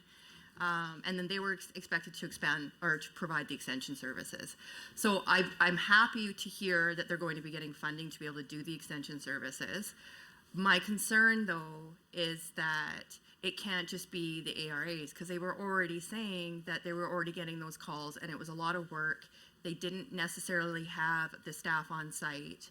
There are some of them that are agronomists, but not all of them are agronomists. Like there was a high expectation for that work to be done. RDAR receives a significant amount of funding for research, I get that. To add 1.5 million for 12 organizations to do extension services and not have an expectation that RDAR also do extension services, I think I'm a little concerned with. There's a significant amount of funding going out for research without a follow-up on extension services that isn't mandated by the nonprofit ARAs. Because they're really not, like, they're doing other things too, right? For sure, and just to clarify, the $1.5 million isn't just for extension, but that was where we did agree that there was a gap. So the ARAs do many things, but this is meant to be stable year-to-year funding to help them with all of their costs. We are relying on them to help with extension, but you'll also find in this budget a $3 million increase annually for the Ag Service Boards, who also fill in a lot of those gaps on the landscape. So you're expecting them to do extension services? Well, I will tell you this, we're not going back to GOA hat-wearing extension. I'm not asking you to do that. I'm just saying that There's a gap though, Minister. that ship sailed, and that's what we're working on. That's why there's an increase. Okay, but I think to say Ag Services Boards are to do extension services, that's not their role. To say the RA should be doing the extension services, they can do part of it. But there does need to be some funding assistance, whether it's through RDAR or whether some of that grant money or the expectation is that there's an extension attached to some of the RDAR funding, I don't think is unrealistic. I mean, they're getting all these dollars to do it. It has to get to the producers. That's the whole point. Exactly. You know, So and is there under the outcome measures for RDAR an expectation that they do those extension services, or have you had to create a gap because there's no mandate right now for them to do it? We're not creating a gap. We're expecting that between the Ag Service Boards, the ARAs, and our industry groups who are compiling a lot of this data and need and getting it to RDAR, $11 million went out to the ARAs through RDAR last year in specific funding. The ARAs are a major player in what RDAR is facilitating. I know. But it's going to require more industry-led. That was part of the whole point of this. We're not going to have GOA hat-wearing extension services. So you want the producer groups to provide extension services? Part of what we're talking about is not just the extension services, but it's making sure there's continuation of the research on the ground. That's Making sure it doesn't just end. I know, and I agree with you, so I'm asking, who is going to provide the extension services? Industry, ARAs, Ag Service Boards, And you expect also the commodity groups, the producer groups? they're already doing some of that, yeah. Okay. Well, like I said, the task force come up with a strategy. Part of it was filling this gap here with this budget. Yeah. And yeah, we'll continue having those conversations. And I think you should, because I think that some of the commodity groups would probably tell you that they don't have the staff within their organizations to do extension services, because that's not what they're mandated This to is do. the most robust model of any province in the country. Okay. Okay. Moving on then from RDAR. I just want to highlight under Ag Society's infrastructure funding on page 106 of the capital plan. You have $8 million over 3 years. On page 116 of the Agriculture Society Infrastructure Revitalization, on page 116 in the page 116 in government estimates, I believe. No, it can't be government estimates, my apologies. The capital plan in page 116, which is part of the fiscal plan, you have $9 million. So in page 106 of the capital plan, it's 8. And then on page 116, it's 3 million over 3 years, and then it says equals 8. But that math doesn't actually add up. Do that. While we're finding that, I'd say, yeah, it's a $2.5 million program for the Ag Societies. It's for infrastructure, revitalization. This is something I've heard about since I got the job. Alberta's in a unique place where so much infrastructure is owned by Ag Societies, and they are major recipients of a lot of our other granting under culture, but we thought that this would also help. It will be a cost-shared program as well. Okay. Yeah, so it's at the top of page 116. It's 2023, 3, 2024, 3, 2025, 26, 3, 3-year total 8, but if you go 3, 3, 3, that's 9. They're rounded. That's a TVF thing. 2.5's our number. It makes me really concerned about how the budget gets written when it's like, our number is this and the other number is this. So if you look at It's like an whatever, accounting error? whatever page this is our capital plan 23 to 26. It shows 2.5 over the 3 years for a total of 7.5. They Okay, just so now we're rounded. at 7.5, not 8? We'll now move over to the government caucus for a 10-minute rotation. I believe, Mr. Orr, you've got 10 minutes. More than 20 seconds, thank you. So let's pick up on that a little bit. I'm not going to repeat, and thanks to the minister opposite, the member opposite. It is the subject I was going to address a little bit, and I'm not going to repeat that, but maybe just to zero in a little bit more on it. The results-driven agriculture research was meant to be results-driven, farmer-led. And so I'm just wondering if you can share both some of the success stories and the challenges. I mean, we're at the 2-year anniversary of that. Really, how has it actually worked out the way it was envisioned to be as originally rolled out? Then, yeah, you sort of addressed the extension piece. I too have heard that some of the farmers are feeling like they're receiving less support through that. But I think you've addressed that, so maybe I'll just leave that piece and focus more on if you can share some of the stories and success and challenges of rolling out the results. Thank you, MLA Orr. Yeah, I would say I'd say overall the feedback we've received has been very good. You know, it's definitely it's been a bit of a rocky ride. Anytime you have that big of a change, I think you'll find that. But I think that the RDR board has really kind of found their feet and built that relationship with each industry group. And the idea being that whether you're a bee producer or a cow-calf producer, you grow canola, wheat and barley, that those organizations can do their own prioritization and say, okay, this is the biggest issue for our industry. Let's go to RDR and we'll show that priority, and that's how a lot of these are getting funded. I would also like to just mention the $33 million that RDR secured from the feds for off-calf. That was a big deal, and kind of validated RDR being that vehicle for us in our work with the feds, being our house to house this kind of research. So I do have here that as of January 30th, 2023. RDR was managing more than 470 active research projects and had invested $61.8 million in more than 240 new projects, with investment from industry and other sources bringing this total to $160 million. Wow. So amazing ability to leverage and partner with industry, with post-sex, other provinces, other levels of government, you name it.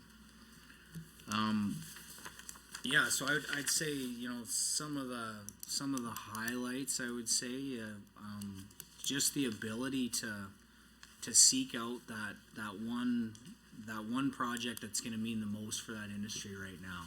You know, that I think hearing the former minister speak about it when they were at conception, you know, the idea that we were going to keep all the rock stars and be able to do the most impactful work that would have the most impact for the farmers. And that's why I think it's so important that it's industry led. But I think those numbers are very impressive, and the way they've been able to leverage outside dollars is a great story. So you did kind of almost touch on my next interest here.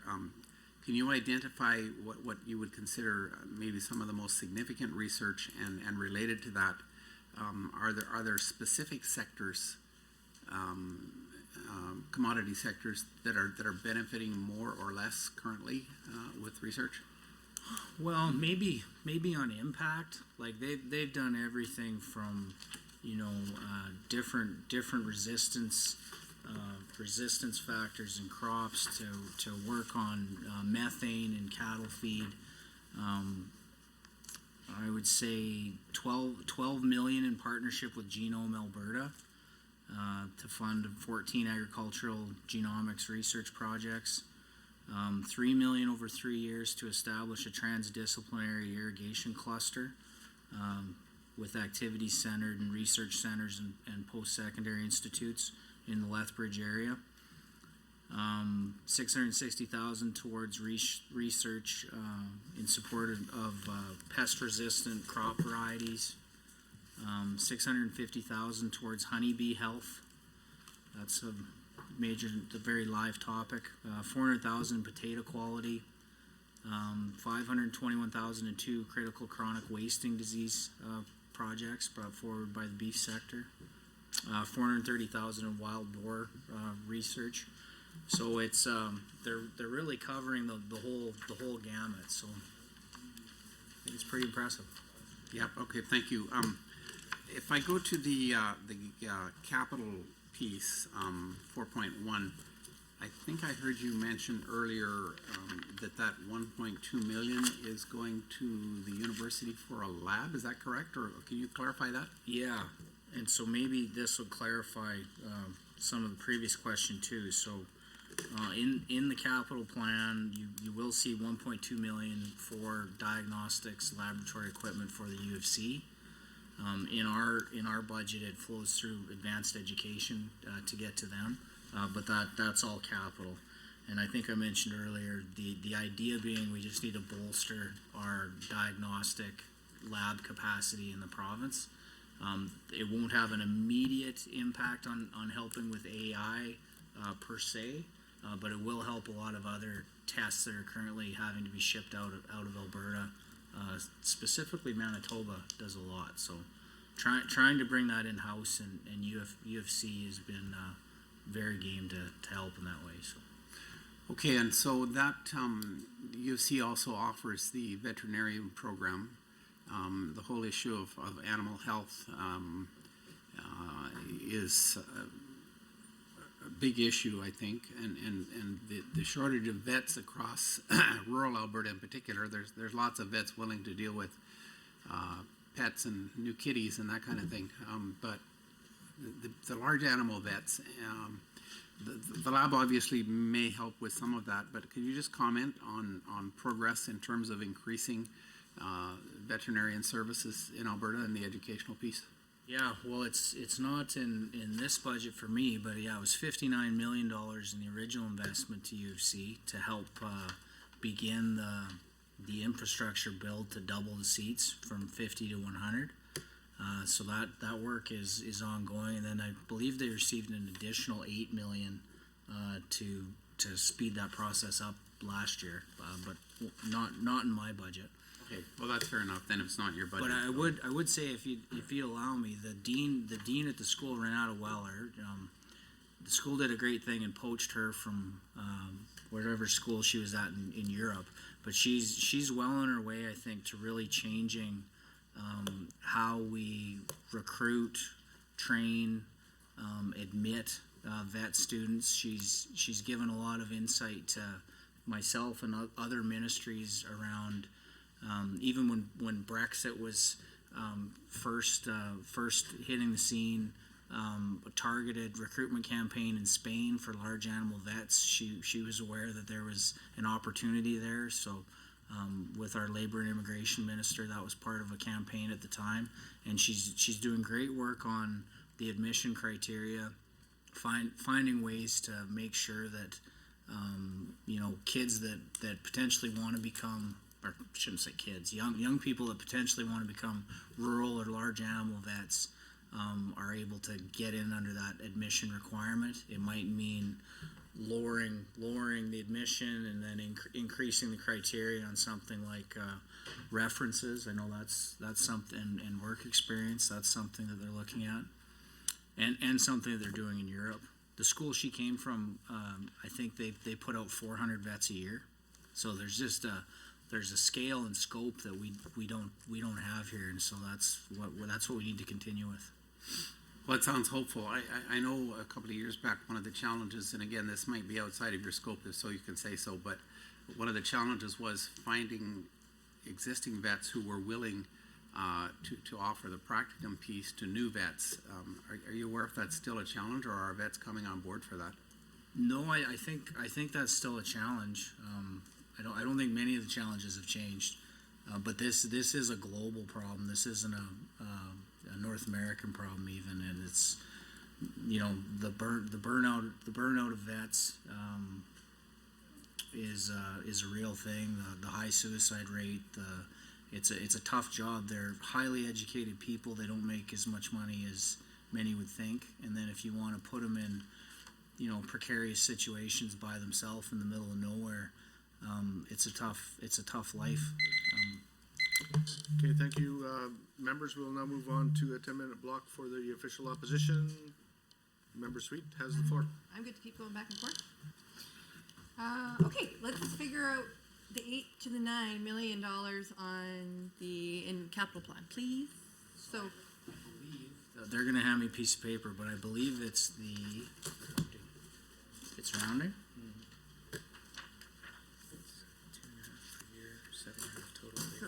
So two and a half per year over 3 years is 7.5, plus the 1.2 million is 8.7. That's the rounding to 9. The 1.2 for the lab. no, Oh no, pardon me. They just rounded that to 8. Oh, they just rounded the 7.5 to 8. okay, but it's 9.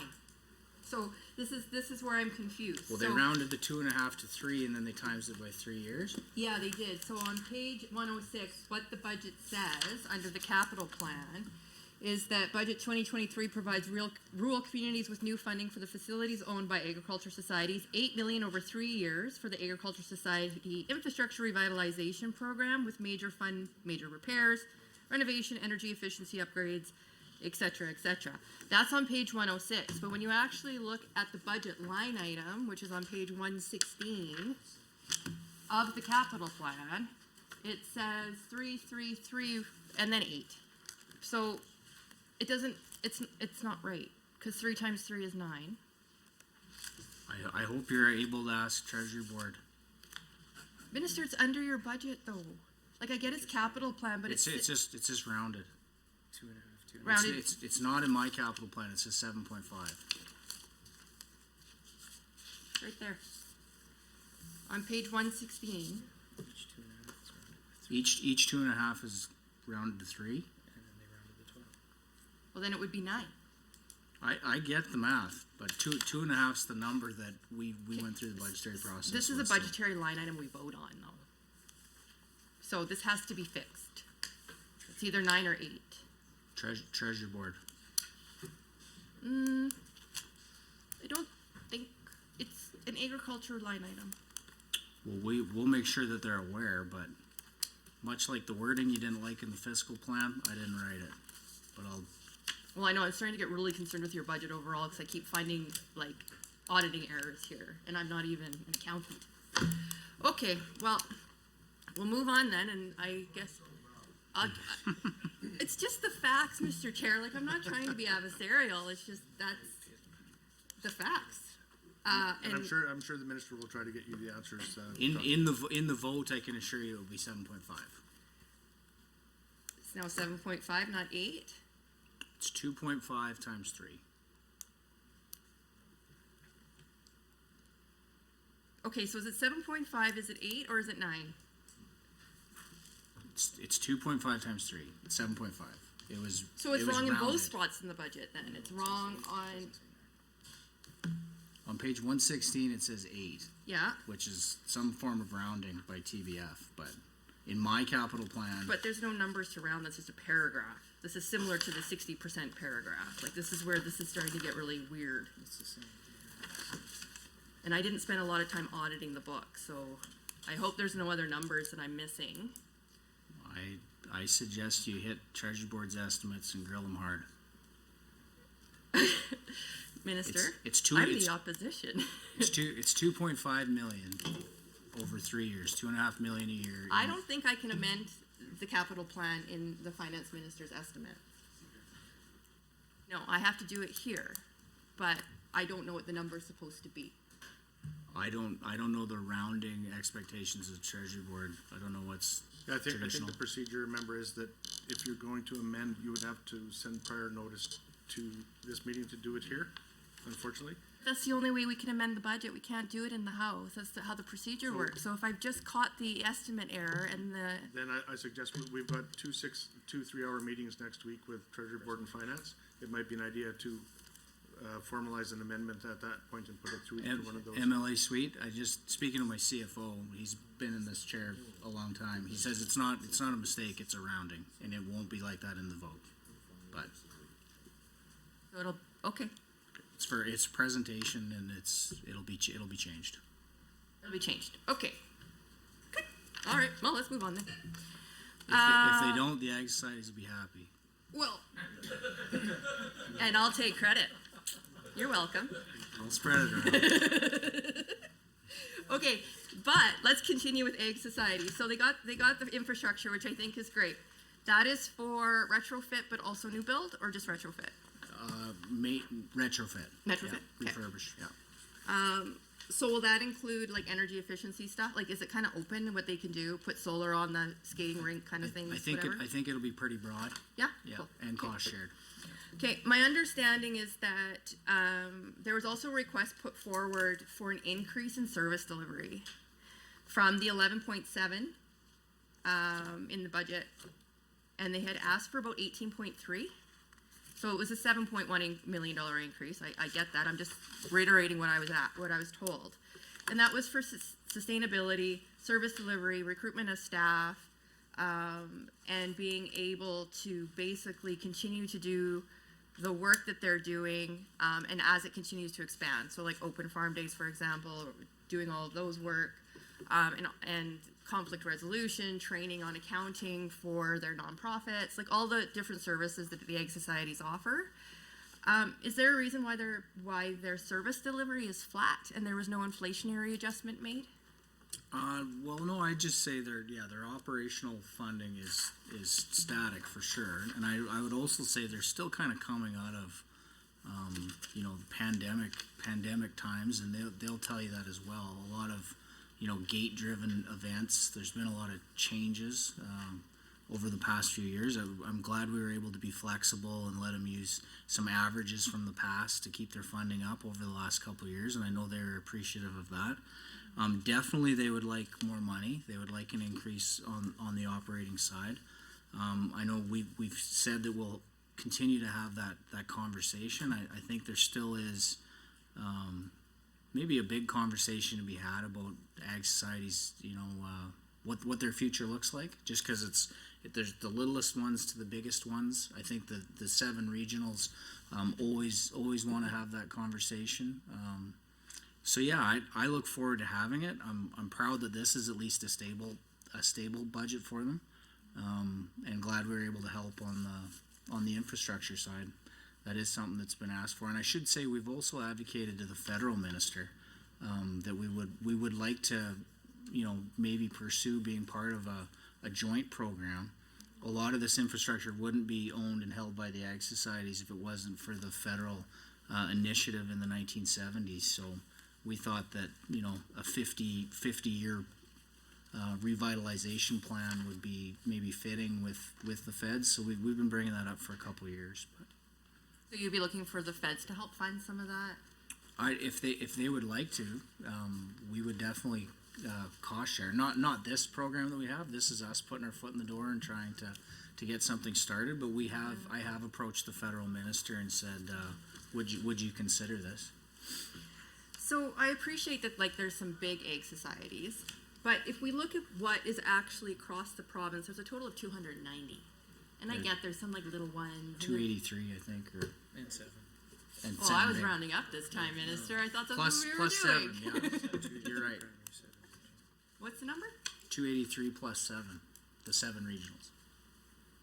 So it's that number? 290? What I just said? I was acknowledging that you're right. Yeah. We're having a lot of fun tonight with my math. Okay. New math, discovery math. Math is hard, Minister. I know. Happy International Women's Day. All right. So, Yeah, and that's some of the challenge. Like that's the biggest and the littlest, right? yeah, so 290 Ag Societies, even if they got the increase of 18.3, more math, it would probably be about 0.06 per ag society, right? If you break it down, divide it up. So, I mean, even if you did the 11, someone else could probably do the math for me. If we did the 11.2 that they're currently getting divided by 290, is that 11 only going to the top, to the 10 then? Or sorry, the 7? No, the split is, numbers I are- think the base grant is 17,500 for the small, the 283. 17. And then the large 7 get, isn't it that? Yeah, 298, so almost 300 grand annually, the big 7. Okay. Yeah. So they get about 17? 17.5. Thank you very much, members. We'll now move on to 10-minute segment for the government caucus. And who's taking the floor on that? Mr. Sigurdsson, if you may. Throw it to me, catch me off guard. Minister, you're still good to go back and forth. Got a couple questions, and I just, as I mentioned before, about the importance of your value-added agricultural tax credit included in this budget, of course, fiscal plan, page 37. I'm sure you're more than well aware with that. You've been working on this for a couple of years. It's great to see it coming forward. Maybe if you could provide a little background on, of course, I know you were talking about it before, how you came up with the 12%, why you think that's the right metric for Alberta, and with that, why you felt it was important to get this across the line and where it's going to lead us to. Well, appreciate the question. Yeah, a lot went into the math behind the scenes. I hate to bring up the Treasury Board was involved in math after this whole rounding conversation we just had, but I do think some smart people really did a lot of great work. I would say that all of those investment teams that we talked about, so at Alberta Agriculture, our team, Invest Alberta, all the good work they were doing, it became evident that something was missing. We were still doing quite well, and I think we're proud of what we've accomplished this term. I'd say it was, at the time, it was a pretty bold goal to bring in 1.4 billion in investment in the 4 years and create 2,000 jobs. We hit the job number 2 years early. We hit the investment number a year early, and that was well over double what the province had seen under the previous government's pathetic attempt. I'm just kidding. But anyway, so it's growing up. The trend line is good. But we know we can do more. There's so much opportunity. We see what Saskatchewan's getting. So we did a very in-depth cross-jurisdictional analysis, looking intently at 9 sub-jurisdictions in Canada and the U.S. And what we found was Alberta was kind of largely in the mushy middle, I'd say. You know, our broad advantages were noticeable. The lowest corporate and combined tax rate in all but 6 sub-jurisdictions, no sales tax. You know, we have some proximity advantages to the coast and the ports. We're a beautiful place with mountains and prairie and everything in between, 2 large cities with populations over 1 million for labor. But we do have some things that are going away from us too. I'd say namely electricity prices, land values, some things that probably previously really helped make up the Alberta advantage. And when you're talking agri-processing and manufacturing, there's not much you can do without electricity. So that is a major concern. So we wanted to pursue this in a big way. And like I said, behind the scenes, looking at everything all in, we thought this was a place that not only do we meet what everyone else is doing, we think this puts us in Alberta in a place to win. So some of the goals going forward, I would share with you. If we wanted to attract 1.4 billion and 2,000 jobs the last term, this term that number is going to be about 5 billion and 9,000 jobs. So we want to take it off that natural trend line. Like, you know, Alberta was doing good, getting its fair share, but we want to grow it exponentially. And I should say, other than just the jobs and, the desire to create more value for the farmers and not just put raw commodities on a train. I think we export 42% of our ag products in their natural primary form. It also helps us really complete the circle for the GOA on some of the other investments, namely the big irrigation play. There's no other jurisdiction in North America that has that value proposition, 230,000 new acres, and it helps create that mass. So we think the timing is going to be really important for the province. And staying on that topic about the new tax credit, of course, anytime you're talking about a tax credit, you're committing money essentially to this. I think it's important to talk a little bit about what that means for Albertans, and I guess if you can maybe speak a little bit about what the initial investment, what the interest is, the interest level in it is so far. If you've seen some signals and signs that would give some assurity that this is actually hitting where you think it's hitting, and as well, any comments on what you think the return on this investment is for Albertans as the taxpayer in this situation? No, thank you for the question. So I'd say a couple things. Treasury Board's analysis, I maybe mentioned this earlier, they think it'll be an 8% return on investment right away. And that's some of the assumptions built into that are about a 35% incremental investment from the credit.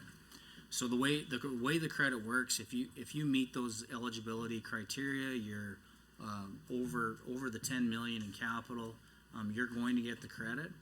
I think it's very defensible that this is a non-refundable credit. So this is not a check writing scheme from government picking winners and losers. Everybody that comes in, they're going to come in with their project, their own private investment. They not only have to get their operation up and off the ground, they have to make it profitable. So if they're willing to do that and create jobs, we think there's so much value in getting that business here. Many of these businesses are operational for 40 or 50 years. The infrastructure that comes with it. So we think give them 10 years to recoup the credits, and we're going to recoup the benefit for many years after that. And maybe just as a follow-up question, when we're looking at this, you said before Alberta was sitting kind of in that awkward, mushy middle. It really wasn't on the playing field. We weren't getting the interest that we were seeing. We weren't seeing investment. What jurisdictions specifically do you think this helps us compete with, and how it gets us into that competitive market? So, like I said, we did some analysis on quite a few jurisdictions, but we did about 9 sub-jurisdictions with really detailed analysis. Saskatchewan, obviously, with their credit being as substantial as it is, we wanted to make sure we knew what was going on there. Ontario, in the States, Texas, Idaho, Colorado, states that we thought we had a lot of direct competition for a lot of the same type of projects and business. They don't all have credits, but we were one of few that didn't. I think we were one of 3 that didn't really that didn't have a credit in that space. They had different investment tools, much like we do. But yeah, that's kind of how we got here. And then I'd say the anecdotal stories from our investment team about the ones we almost landed and lost. That was all very, very real. And had become more challenging. I'd say especially more challenging since Saskatchewan made their credit even more substantial in the spring. Well, excellent, Minister. Thank you for that. I guess I will concede the rest of my time, though it's not much, to my colleague MLA Getson. I appreciate it. It's more than 24 seconds, so it's more than I can expect. Minister, thank you very much. I want to flip over to rural economic development and attracting investment if we can. So there's on page 40 and then also on page 18. Which one would you like to talk about for less than a minute? Maybe we'll go to one real quick item here, Minister. Page 40, the estimates, line 3.1 is related to export investment. And we see there's an uptick about 1.1 million or 1 million and change. Can you talk about the reason for the increase and what bang for the buck are we going to get back for that? Pretty sure that is that $1 million. It's the administration of the credit. Okay. So it's 1.1, the 100,000's inflation and labor and collective bargaining, but the $1 million is specific FTEs in agriculture to administer the credit. Okay. I'm left with the awkward position of 20 seconds. Page 18, Rural Ec Dev. Key objective 2.1 mentions the intentions to coordinate government-wide on rural economic development. What are you guys up to there? How are you going to coordinate that? Well, there you will find a line item somewhere with about 4.6 million. That will have the top up for the RETAs of 825,000. Members will now move over to the official opposition for 10 minutes back and forth, and Mr. Billis has the floor. Great, thank you. And I'll thank my colleague from Laxton and Parkland because we're on the same wavelength. I was about to ask about rural economic development. And so, Minister, actually, you started to explain the 4.6 million. I know you touched on the RETAs, and we talked about that earlier. Could you just do the rest of the breakdown of that 4.6 minus the 875-ish? 3 million is for capacity building. So of the 4.6 million, 3 million in each of the 2 years to support economic development, capacity building in rural communities. That was something we really heard in the stakeholder engagement that was needed. 700,000 to support economic development, capacity building grants, entrepreneurship support, mentoring, coaching, business development, Indigenous women entrepreneurs, etc. And the 900,000 to support regionally based economic development projects. I believe that's rounded too. I think that's actually 825. We'll blame Treasury. I'm good with it. Yeah. So question in all seriousness, Minister, like I think this is great, but maybe your officials will know this, but were any of these programs, did they used to live in JEI, or are these brand new programs? Because these programs 5 years ago would have lived in the former JEI ministry. And so I'm just curious, are they newer programs that were created by your department, or did they carry over? It's my understanding these are new programs. They are.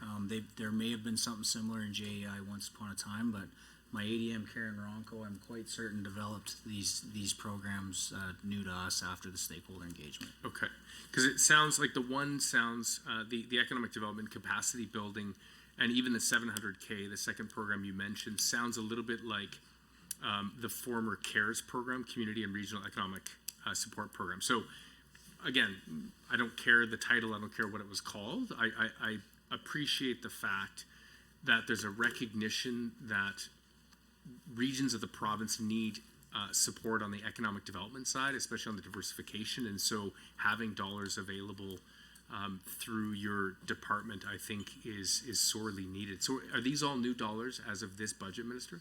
Correct. Okay. Yeah. Okay. And I should just say, like, part of the challenge here, as you obviously know, is this is such an overarching attempt, right? So a lot of the things, and even before the government reorg, when a lot of the ministries changed, you'll see, I'm sure, if you're in FPT's estimates, there's I think there's $5 million going towards Travel Alberta for rural specific tourism themes. A lot of that at one time came out of my stakeholder engagement that I led. So you're going to see it pop up a few places if you're in this room this week. But this is what stayed with us after the EDRAP stakeholders. Yeah, and I think that's great, and it dovetails. So I'm also very interested in any of the initiatives that you're moving forward on around ag tourism. And so now again, I appreciate what you just said about Travel Alberta and the fact that their mandate's been expanded to do destination development and marketing. Is there a line item, and forgive me, Minister, I can't find it, but is there a line item that supports agricultural tourism? Not with us specifically. Like I guess that need that came out of the stakeholder engagement now flows through FPT and to Travel Alberta. But working closely with David Goldstein and Travel Alberta to recognize the rural opportunities and agritourism opportunities, not specifically in our shop. And can you break down that 3 million on the economic development capacity building? I mean, do you have, and again, I completely appreciate if you're about to put out like an RFP essentially to say to the regions, put in your requests for proposals, but do you have a sense of how that money is going to break down and what types of projects that'll be invested in? It may be a little early to break it down for you, but and it's gonna, a lot of that's gonna probably flow through municipalities and REITs and the like. But I'm sure down the road here we'll be able to break it down for you. Okay. Well, I guess it's pretty broad. Yeah, it's too broad right now. Okay. Is it a pure grant or is it a matching program? Like, do the municipalities or communities or regions have to put in dollars of their own or leverage dollars? I believe that will be a pure grant. Okay.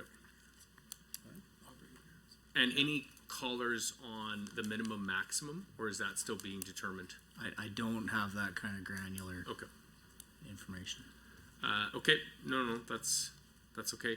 The when you broke down the buckets of money, you said 700K toward. Can you jog my memory? Yeah. Support economic development, capacity building, such as rural entrepreneurship support, mentoring, coaching, business development, support for Indigenous women entrepreneurs. Okay.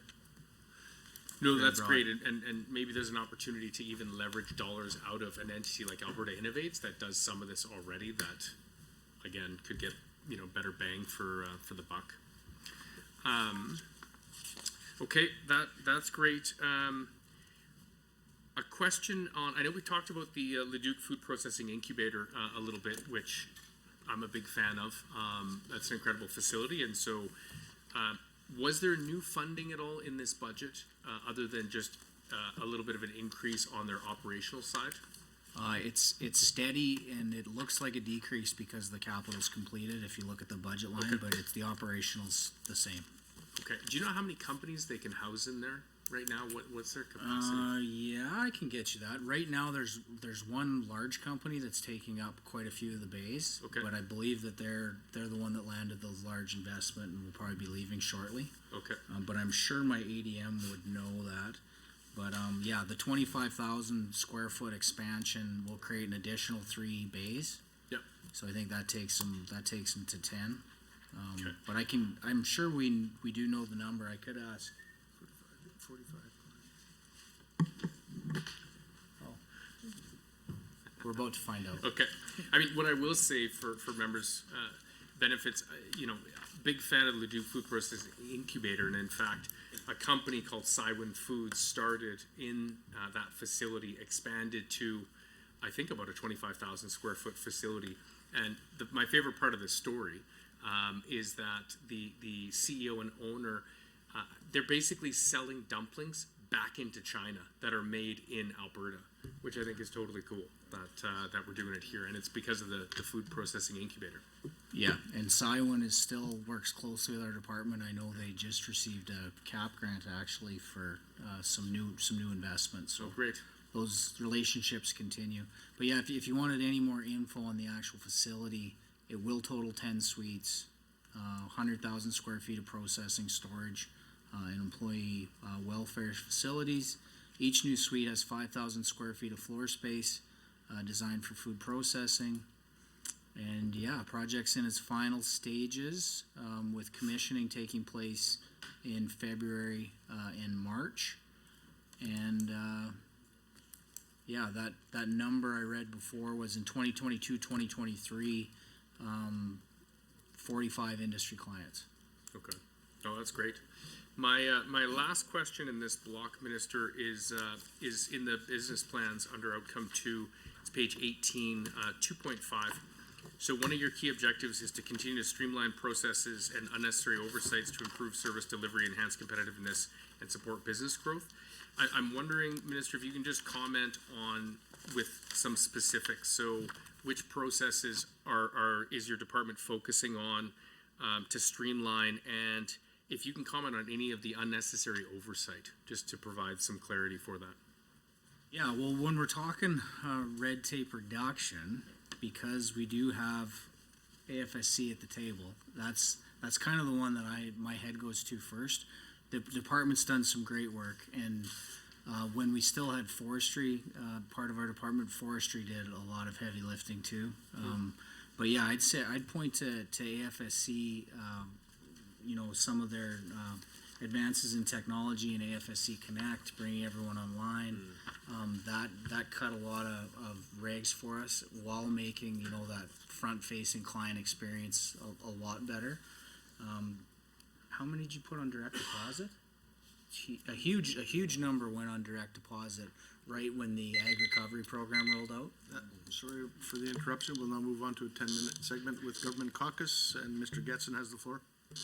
Yeah, appreciate that, Chair and Minister. If we can just go back to rural ECDEV. So similar to the member from Beverly Craigie, we're really tied into that segment and that sector and wanting to grow it for diversification. So, and for the record too, I appreciate the work that he's done on that over the years as well, because it has launched a lot of good businesses. So appreciate that.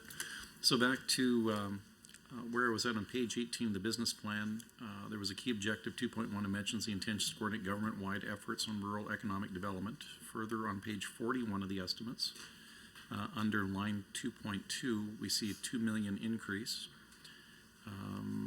on the capital grants to ag societies and exhibitions. So again, I know you and I both have a soft spot for those groups because they're kind of the glue in our communities that hold them together. Can you explain, firstly, the increase or the reason for the increase in that funding to the ag societies? Okay, and just so I'm clear, we're talking operational or capital? Well, if you want to talk about both, that's fine. But it was 41. It was item. Maybe I wrote it down here incorrectly. So page 41, line 2.2. Page 41, 2.2. So this, yep, $2 this million. is capital. So, yeah. So the $2 million increase. So that's why this number looks different. This isn't a rounding error. $2.5 million increase for the Ag Society Infrastructure Revitalization Fund. The $500 million decrease is due to the Medicine Hat Event Center and Grandstand. Okay. I guess it was an early engineering study that was funded last year for $500,000. That isn't there this year. They're still working on a project, but they're trying to secure or fully commit their municipal partner. We have, in conversation with them, we do feel like we set kind of a precedent with Lethbridge and their expo center that I think they'll have their first event in June. Amazing facility, but we did through conversations with Medicine Hat say that we would honor that formula. So that's what they were pursuing, some kind of a reimagination of their grandstand that would also be farmers market and trade show venue, but they're still trying to secure that municipal partnership. Okay, well, and their long-standing history down there too, had a chance to look at that new facility underway, and it's going to be phenomenal. And again, some of that spill-off when you look at the film and television industry, and everybody wants to get cowboyed up after Yellowstone, and also with the zombie action taking place. It's a lot of folks want to see those areas. Ghostbusters was another great one, and part of that tie-in there too, Minister, and I'm leading you into it a bit, but some of those novel ways that other farms can actually look at diversifying their business. So with that annual grant program receiving no increase since 1999, you explained the $2 million that will help address the struggles with ag societies that they currently deal with. So that $2 million top-up, where do you see that going, and how is it going to help them along? The $2.5 million top-up? Yes, sir. I got to keep the numbers the same because we're getting. I'm just rounding. When you're talking hundreds of millions and billions, it's a rounding error in my world. So. Well, no, I think it'll go. I think it'll go a long way. It's something we've heard about at every meeting with the ag societies. Just how you know, the cost of operating everything, everyone's hearing about that. The cost of construction, I know, well, we just mentioned Medicine Hat. If you're touring some of their infrastructure, some of their barns, outside the rodeo grounds, I know they thought they had a pretty good nest egg once upon a time, and I think just to repair the roof was $1 million and cleaned them out. So we know that this is probably a drop in the bucket, but it's a start. You know, it's a foot in the door. It's a line item. It's leveraged money. They are still going to have to bring some money to the table, but we hope it shows that you know, we're listening, we're trying, and it's a start. Well, and further to that, Minister, if you could expand a little bit for the folks at home who may not be familiar with the Ag Societies. I know this is a friendly room here, and oftentimes we gloss over that, but can you explain a little bit how that ripple effect happens? How do the Ag Societies and this funding that they're going to be receiving, how does that ripple out into the rural communities? What is the net back on that? What does that give us? Oh, I think it's huge. Like I don't know, I'm biased because I come from a place that the Ag Society is a very important part of the community. It's kind of the community hub. But I think that a lot of the Ag Societies across the province, you know, they're running those important days in each community that all of the community associations kind of rely on to stay operational and keep their community halls and skating rinks and all of that other community infrastructure going. So I think any way that we can support them, they obviously have challenges with costs, but also just, you know, a changing world.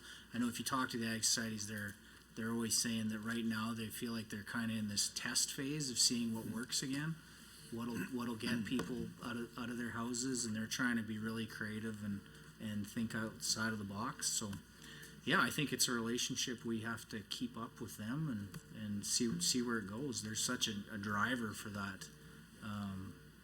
I don't know, that community fabric holding it all together in rural Alberta. Yeah, no, I can see that full well. You know, if I was to look in our own area, like shout out to the Darwell Ag Society, they're right off. You've got a small little community that hardly has anyone when you drive through town, and then they put on their ag drags and their barn burner, and you've got 20,000 people rolling out there. Sure. You know, it's amazing what they can bring in for revenues into small communities just from good, hardworking volunteers to be able to pull that together. So with that, Minister, I'll cede the rest of my time over to my colleague and really appreciate that. Peter Singh. MLA Singh. Mr. Singh. Pardon me. Thank you, Mr. Chair, and thank you, Minister, for being here. And on page 45 of the estimates under Ministry Financial Statements, the line item premiums, fees and licenses shows a nearly 100 million increase under the current estimate compared to the 2022-2023 forecast. Is this a result of AFSC premium increases? Thank you, members. So you're on page 45, premiums, fees, and licenses. Yep. And the question is from the estimate from forecast? Yeah, so the under premiums, fees, and licenses shows nearly 100 million increase under the current estimate compared to the 2022-2023 forecast. You bet. Thank you for the recap. So it's $98.7 million increase in AFSC's premiums and fees. So this includes a 102, there's going to be a little in and out here, 102 million increase for agri-insurance, producer premiums, 1.6 million increase in lending program fees due to higher estimated loan portfolio transactions, $400,000 increase for hail insurance premiums due to higher crop pricing and crop mixes, $300,000 increase in ag stability program fees, and this is partially offset by a $3.7 million decrease to livestock insurance premiums, and that was due to low producer participation, and $2.4 million decrease in hail insurance program fees. So a little in and out, but kind of speaks to all the changes we spoke about earlier in estimates. Thanks for the answer, Minister. And what impacts can we expect this increase to have on the finances of the producers? The finances of the producers, well, I'd say that shows the money that's going in from the government side of the premium pool, so I think we well debated early on how the producer will participate in that, so they're 40% of that equation is the producer contribution. And like we said, it is the premium piece of the formula is capped at 10% year over year, so they will be able to hopefully adjust and stay well insured with their coverage continuing to climb. So that's definitely the hope. Thank you, Minister. And on page 37 of the estimates, under capital investment, there is a 4.5 million increase for this year when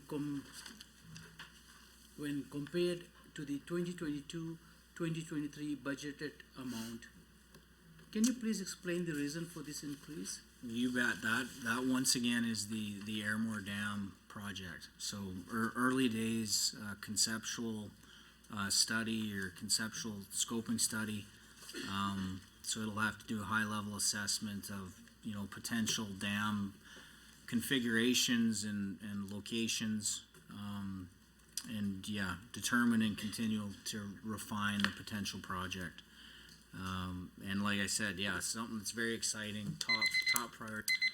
Thank you. Sorry to interrupt. We'll now move over to a 10-minute math session from the member suite. Oh, sorry, that was a 10-minute segment. So this is from Treasury Board. CFO Daryl sent them a note and they said, page 148 in the fiscal plan, amounts may not add due to rounding. So Okay. a lot of info there. Backing me up, my friend. Yeah. Still not reflective of the actuals. So I like that. Okay. Enough of the math. Let's talk about irrigation networks real quick. I haven't actually, just realized I haven't asked about them. So can you please, Minister, tell me with all the irrigation fund that is in the current budget, how many of those projects are new projects? How many projects have shovels in the ground? How many projects are still being mapped out? And how many projects how far away are they from being completed? Well, I can give you this much detail. So of the 933 million, there was 92 modernization projects highlighted. Currently 42 are complete. Some are pushed back a little bit, but I believe everything right now is still on pace to be completed by 2028, although a few have reached out and just made sure that we knew that they may have a challenge at the end of 28 getting it done. We've then conveyed that to the Canada Infrastructure Bank, and they've made it clear that won't be a problem, that they'll be flexible in that regard. So I'd say 42 out of 92. The rest are largely on pace, but there is an acknowledgement that it may get tight at the end, and CIE knows and will be flexible. Jack? Okay, so 49 are complete. The rest are projected to be completed by 2028. 42 are complete, yeah. Sorry, what did I say? Oh, math. You rounded. Yeah, rounding error, total rounding error. Oh, question period is going to be so much fun. Okay, so because of that, we recognize interest rates, inflationary impacts are significantly driving the majority of our economy, all of our economy, really. The increase in the cost associated with many of these projects has gone up substantially. Do you have an estimate based on the approval, what the value was versus what the value is now on some of these projects, or on these projects? Well, I could tell you that IPEX pipe, like I mentioned earlier, it increased by about 25%. Some of that is, I think, getting better. It was a real challenge early days. Some of this pipe's very large, like it's like 4 foot and 5 foot pipes. So IPEX only has a few lines here in the province, and a few of these projects we're going to take the entire line for a year, say, take all the production. So what we've tried to help the IDs with is everybody's gotten in a room and they've kind of prioritized their projects together to help with the supply chain. Yeah. So I think they've done all that they can through some of our help to prioritize and do a little here and a little there, and I'll do more next year if you do this year. So yeah, costs have increased for sure, but So how are we going to ensure the viability of these projects long-term then, when it comes to, like, there's been a certain amount budgeted, there's been a partnership agreement between the federal government and the provincial government about what these costs associated with these projects are supposed to be. A 25% increase is substantial on a budget. So is this going to impact future projects? Is this going to limit the amount of dollars that are being provided, which then will obviously impact future projects? Like, how are you managing the fund? Because I appreciate the feds have come back and said they'll match it, but that requires the province to also put in their dollars. And so what are the futures of these projects? are we talking about the big irrigation, like joint with CIB? Yeah, well, whatever projects Yeah, you're so- funding under the irrigation projects, like, Yeah, they, so- the value of them is significantly shifting.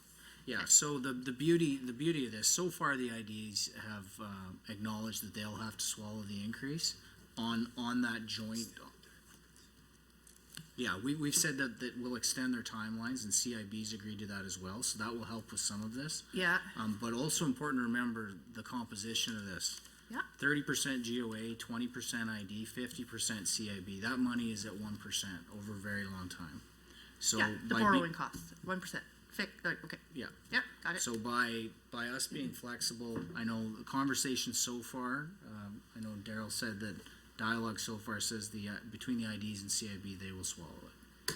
So you're gonna push, so the IDs will have to carry some of the additional cost? We'll extend timelines if that helps. Yeah. But we're not expecting any more funds from us for those specific Okay, projects. so the province isn't gonna increase any funding for any of these projects?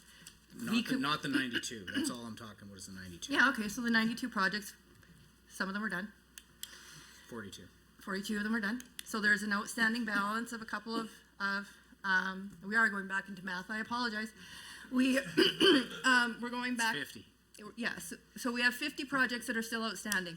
Those irrigation districts are gonna be responsible for any inflationary costs attached to it in partnership with the feds, is what I'm hearing you say. Province isn't going to do the 20%, correct? All that CIB's agreed to and the GOA is extension of timelines. Okay, so that's fine. The GOA won't put any additional inflationary measures in place. Well, at this time, they've told us they can handle it. Yeah, so they can handle it. You know how they're gonna handle it? They're gonna push that value back onto the consumer, right?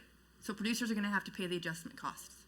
Is that correct? Because the ID's not gonna. The ID's gonna have to find someone to pay the cost. Yeah. Well, how else are they gonna cover it? Well, the districts are, they're producer owned really, so it's all kind of, Well, it's sort of producer owned. There's a way, like, there's a fee attached to pull the water. There's a whole bunch of mechanisms Sure. in place. yeah. Okay, so it's an increase in cost on, This is an ongoing conversation too. So just for clarification, as of well, I'm right- sure it's gonna as- keep going now that I found out it's gonna have to be passed off. Well, all I said was the dialogue currently is that the IDs are prepared to swallow the Yeah, inflationary costs. of and we're course gonna they extend are, the because they'll timelines. just transfer it on to the producer to pay. They are the producer. Yeah, okay. So the producer costs will go up for irrigation, even though the promise is that the irrigation networks would be expanded. What's that? It's far too soon to say that. We're in dialogue. Okay, fair enough.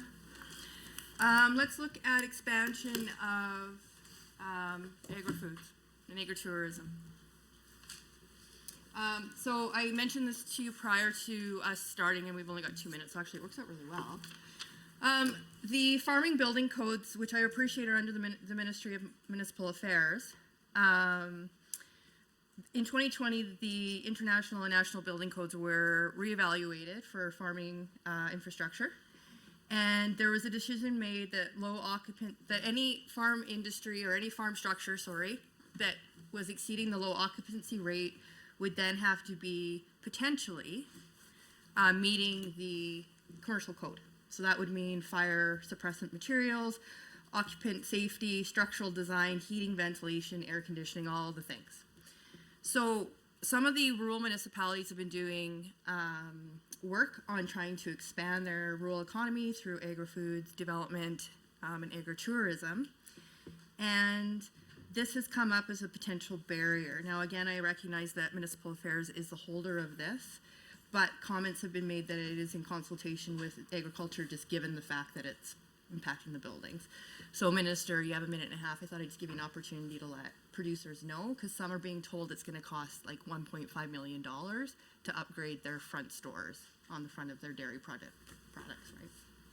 Yeah, well, thank you. So, yeah, obviously not on my budget, but I'm happy to comment. I would say we're well aware of, you know, the proposed changes to the National Building Code, and I know the Minister of Municipal Affairs is also well aware. I think you said that. So I have had a few conversations with her, just between her and I. Obviously, my department probably doesn't know anything about this, but it definitely gave her, you know, my support and my opinion that it was my belief that there should be an agriculture exemption. And I think it's probably too early days to understand where she totally sits on that file, but I'd say that we're well on our way to coming to some kind of understanding. Do you know what the definition of low occupancy would be? Like, what would they consider it as the exception or the exemption? I could have that conversation with her, but I honestly don't remember. But Yeah, I don't know either. I do know there's other. I could tell you this much. I know there's other jurisdictions that are going to pursue an agriculture exemption as well. So I don't think that we'll be alone in that ask. So we'll probably be able to find some Thank you, allies. Minister and members. We'll now move over to the government caucus for the remaining 7 minutes, and I see Mr. Turton has the floor. Yes, thank you very much, Mr. Chair, and do we have permission to go back and forth, Minister? Yes, please. Yeah, that'd be Okay. great. Awesome. Well, first of all, I just want to commend you, Minister, and the rest of your staff. It's been a long day. We've gone through math and arithmetic and a lot of questions that obviously affect so many people right around the entire province. And I know it's coming up that time, you know, for some coffee. It reminds me of a joke that my 9-year-old told me. He says, you know, what do you call a sleeping cow? And a bulldozer is the answer. And I know we're coming to the end here, but we only got 6 more minutes left, so we'll kind of plow through this. Another farmer reference. There's more after that. Stay for the prime rib. Anyways, couple questions. So, you know, I just want to give a little bit of credit to what the member from Lexington and Parkland was talking about in terms of ag societies, because my riding is about almost as urban as you can get. And I would say that the Spruce Grove Ag Society, it just celebrated its 50th anniversary last year, truly is one of the pillars of our community.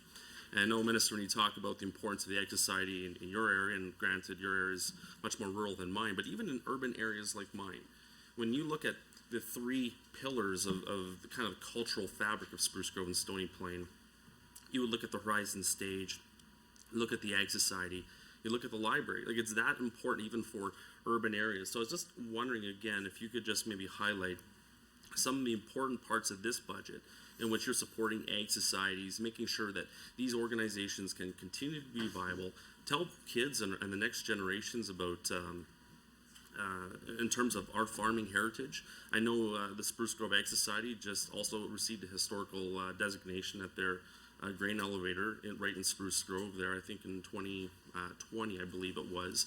So the farming community is alive and well out in our area, but I was just wondering if you could elaborate a little bit on the importance of ag societies and how this budget addresses that. Yeah, no, I appreciate the question. I do think it's very important, and we have gone through a few of the facts. We know it's 283 plus 7 is 290, and there's little ones and there's big ones, and we know that they all do a lot for their specific communities. And maybe something I could add to this conversation. I know we've talked about the $2.5 million new line item, new program for infrastructure revitalization quite a bit. But I should mention some of the value, and I think your colleague was trying to touch on this earlier. We do have some data for what these ag societies do pay back to their communities, and it came to us in a 2017 study by consultant Richard Hudson, and he determined that the 386 million in initial spending by the primary and regional agricultural societies and their attendees stimulated an increase in Alberta's GDP of 404 million and a total economic impact or gross output of 915 million. We all know anecdotally what they mean for our communities, but it's kind of nice to see that the studies that have been done can really show some measurable outcomes. And to speak to kind of the total value of the assets, like that's how we got to this infrastructure revitalization question.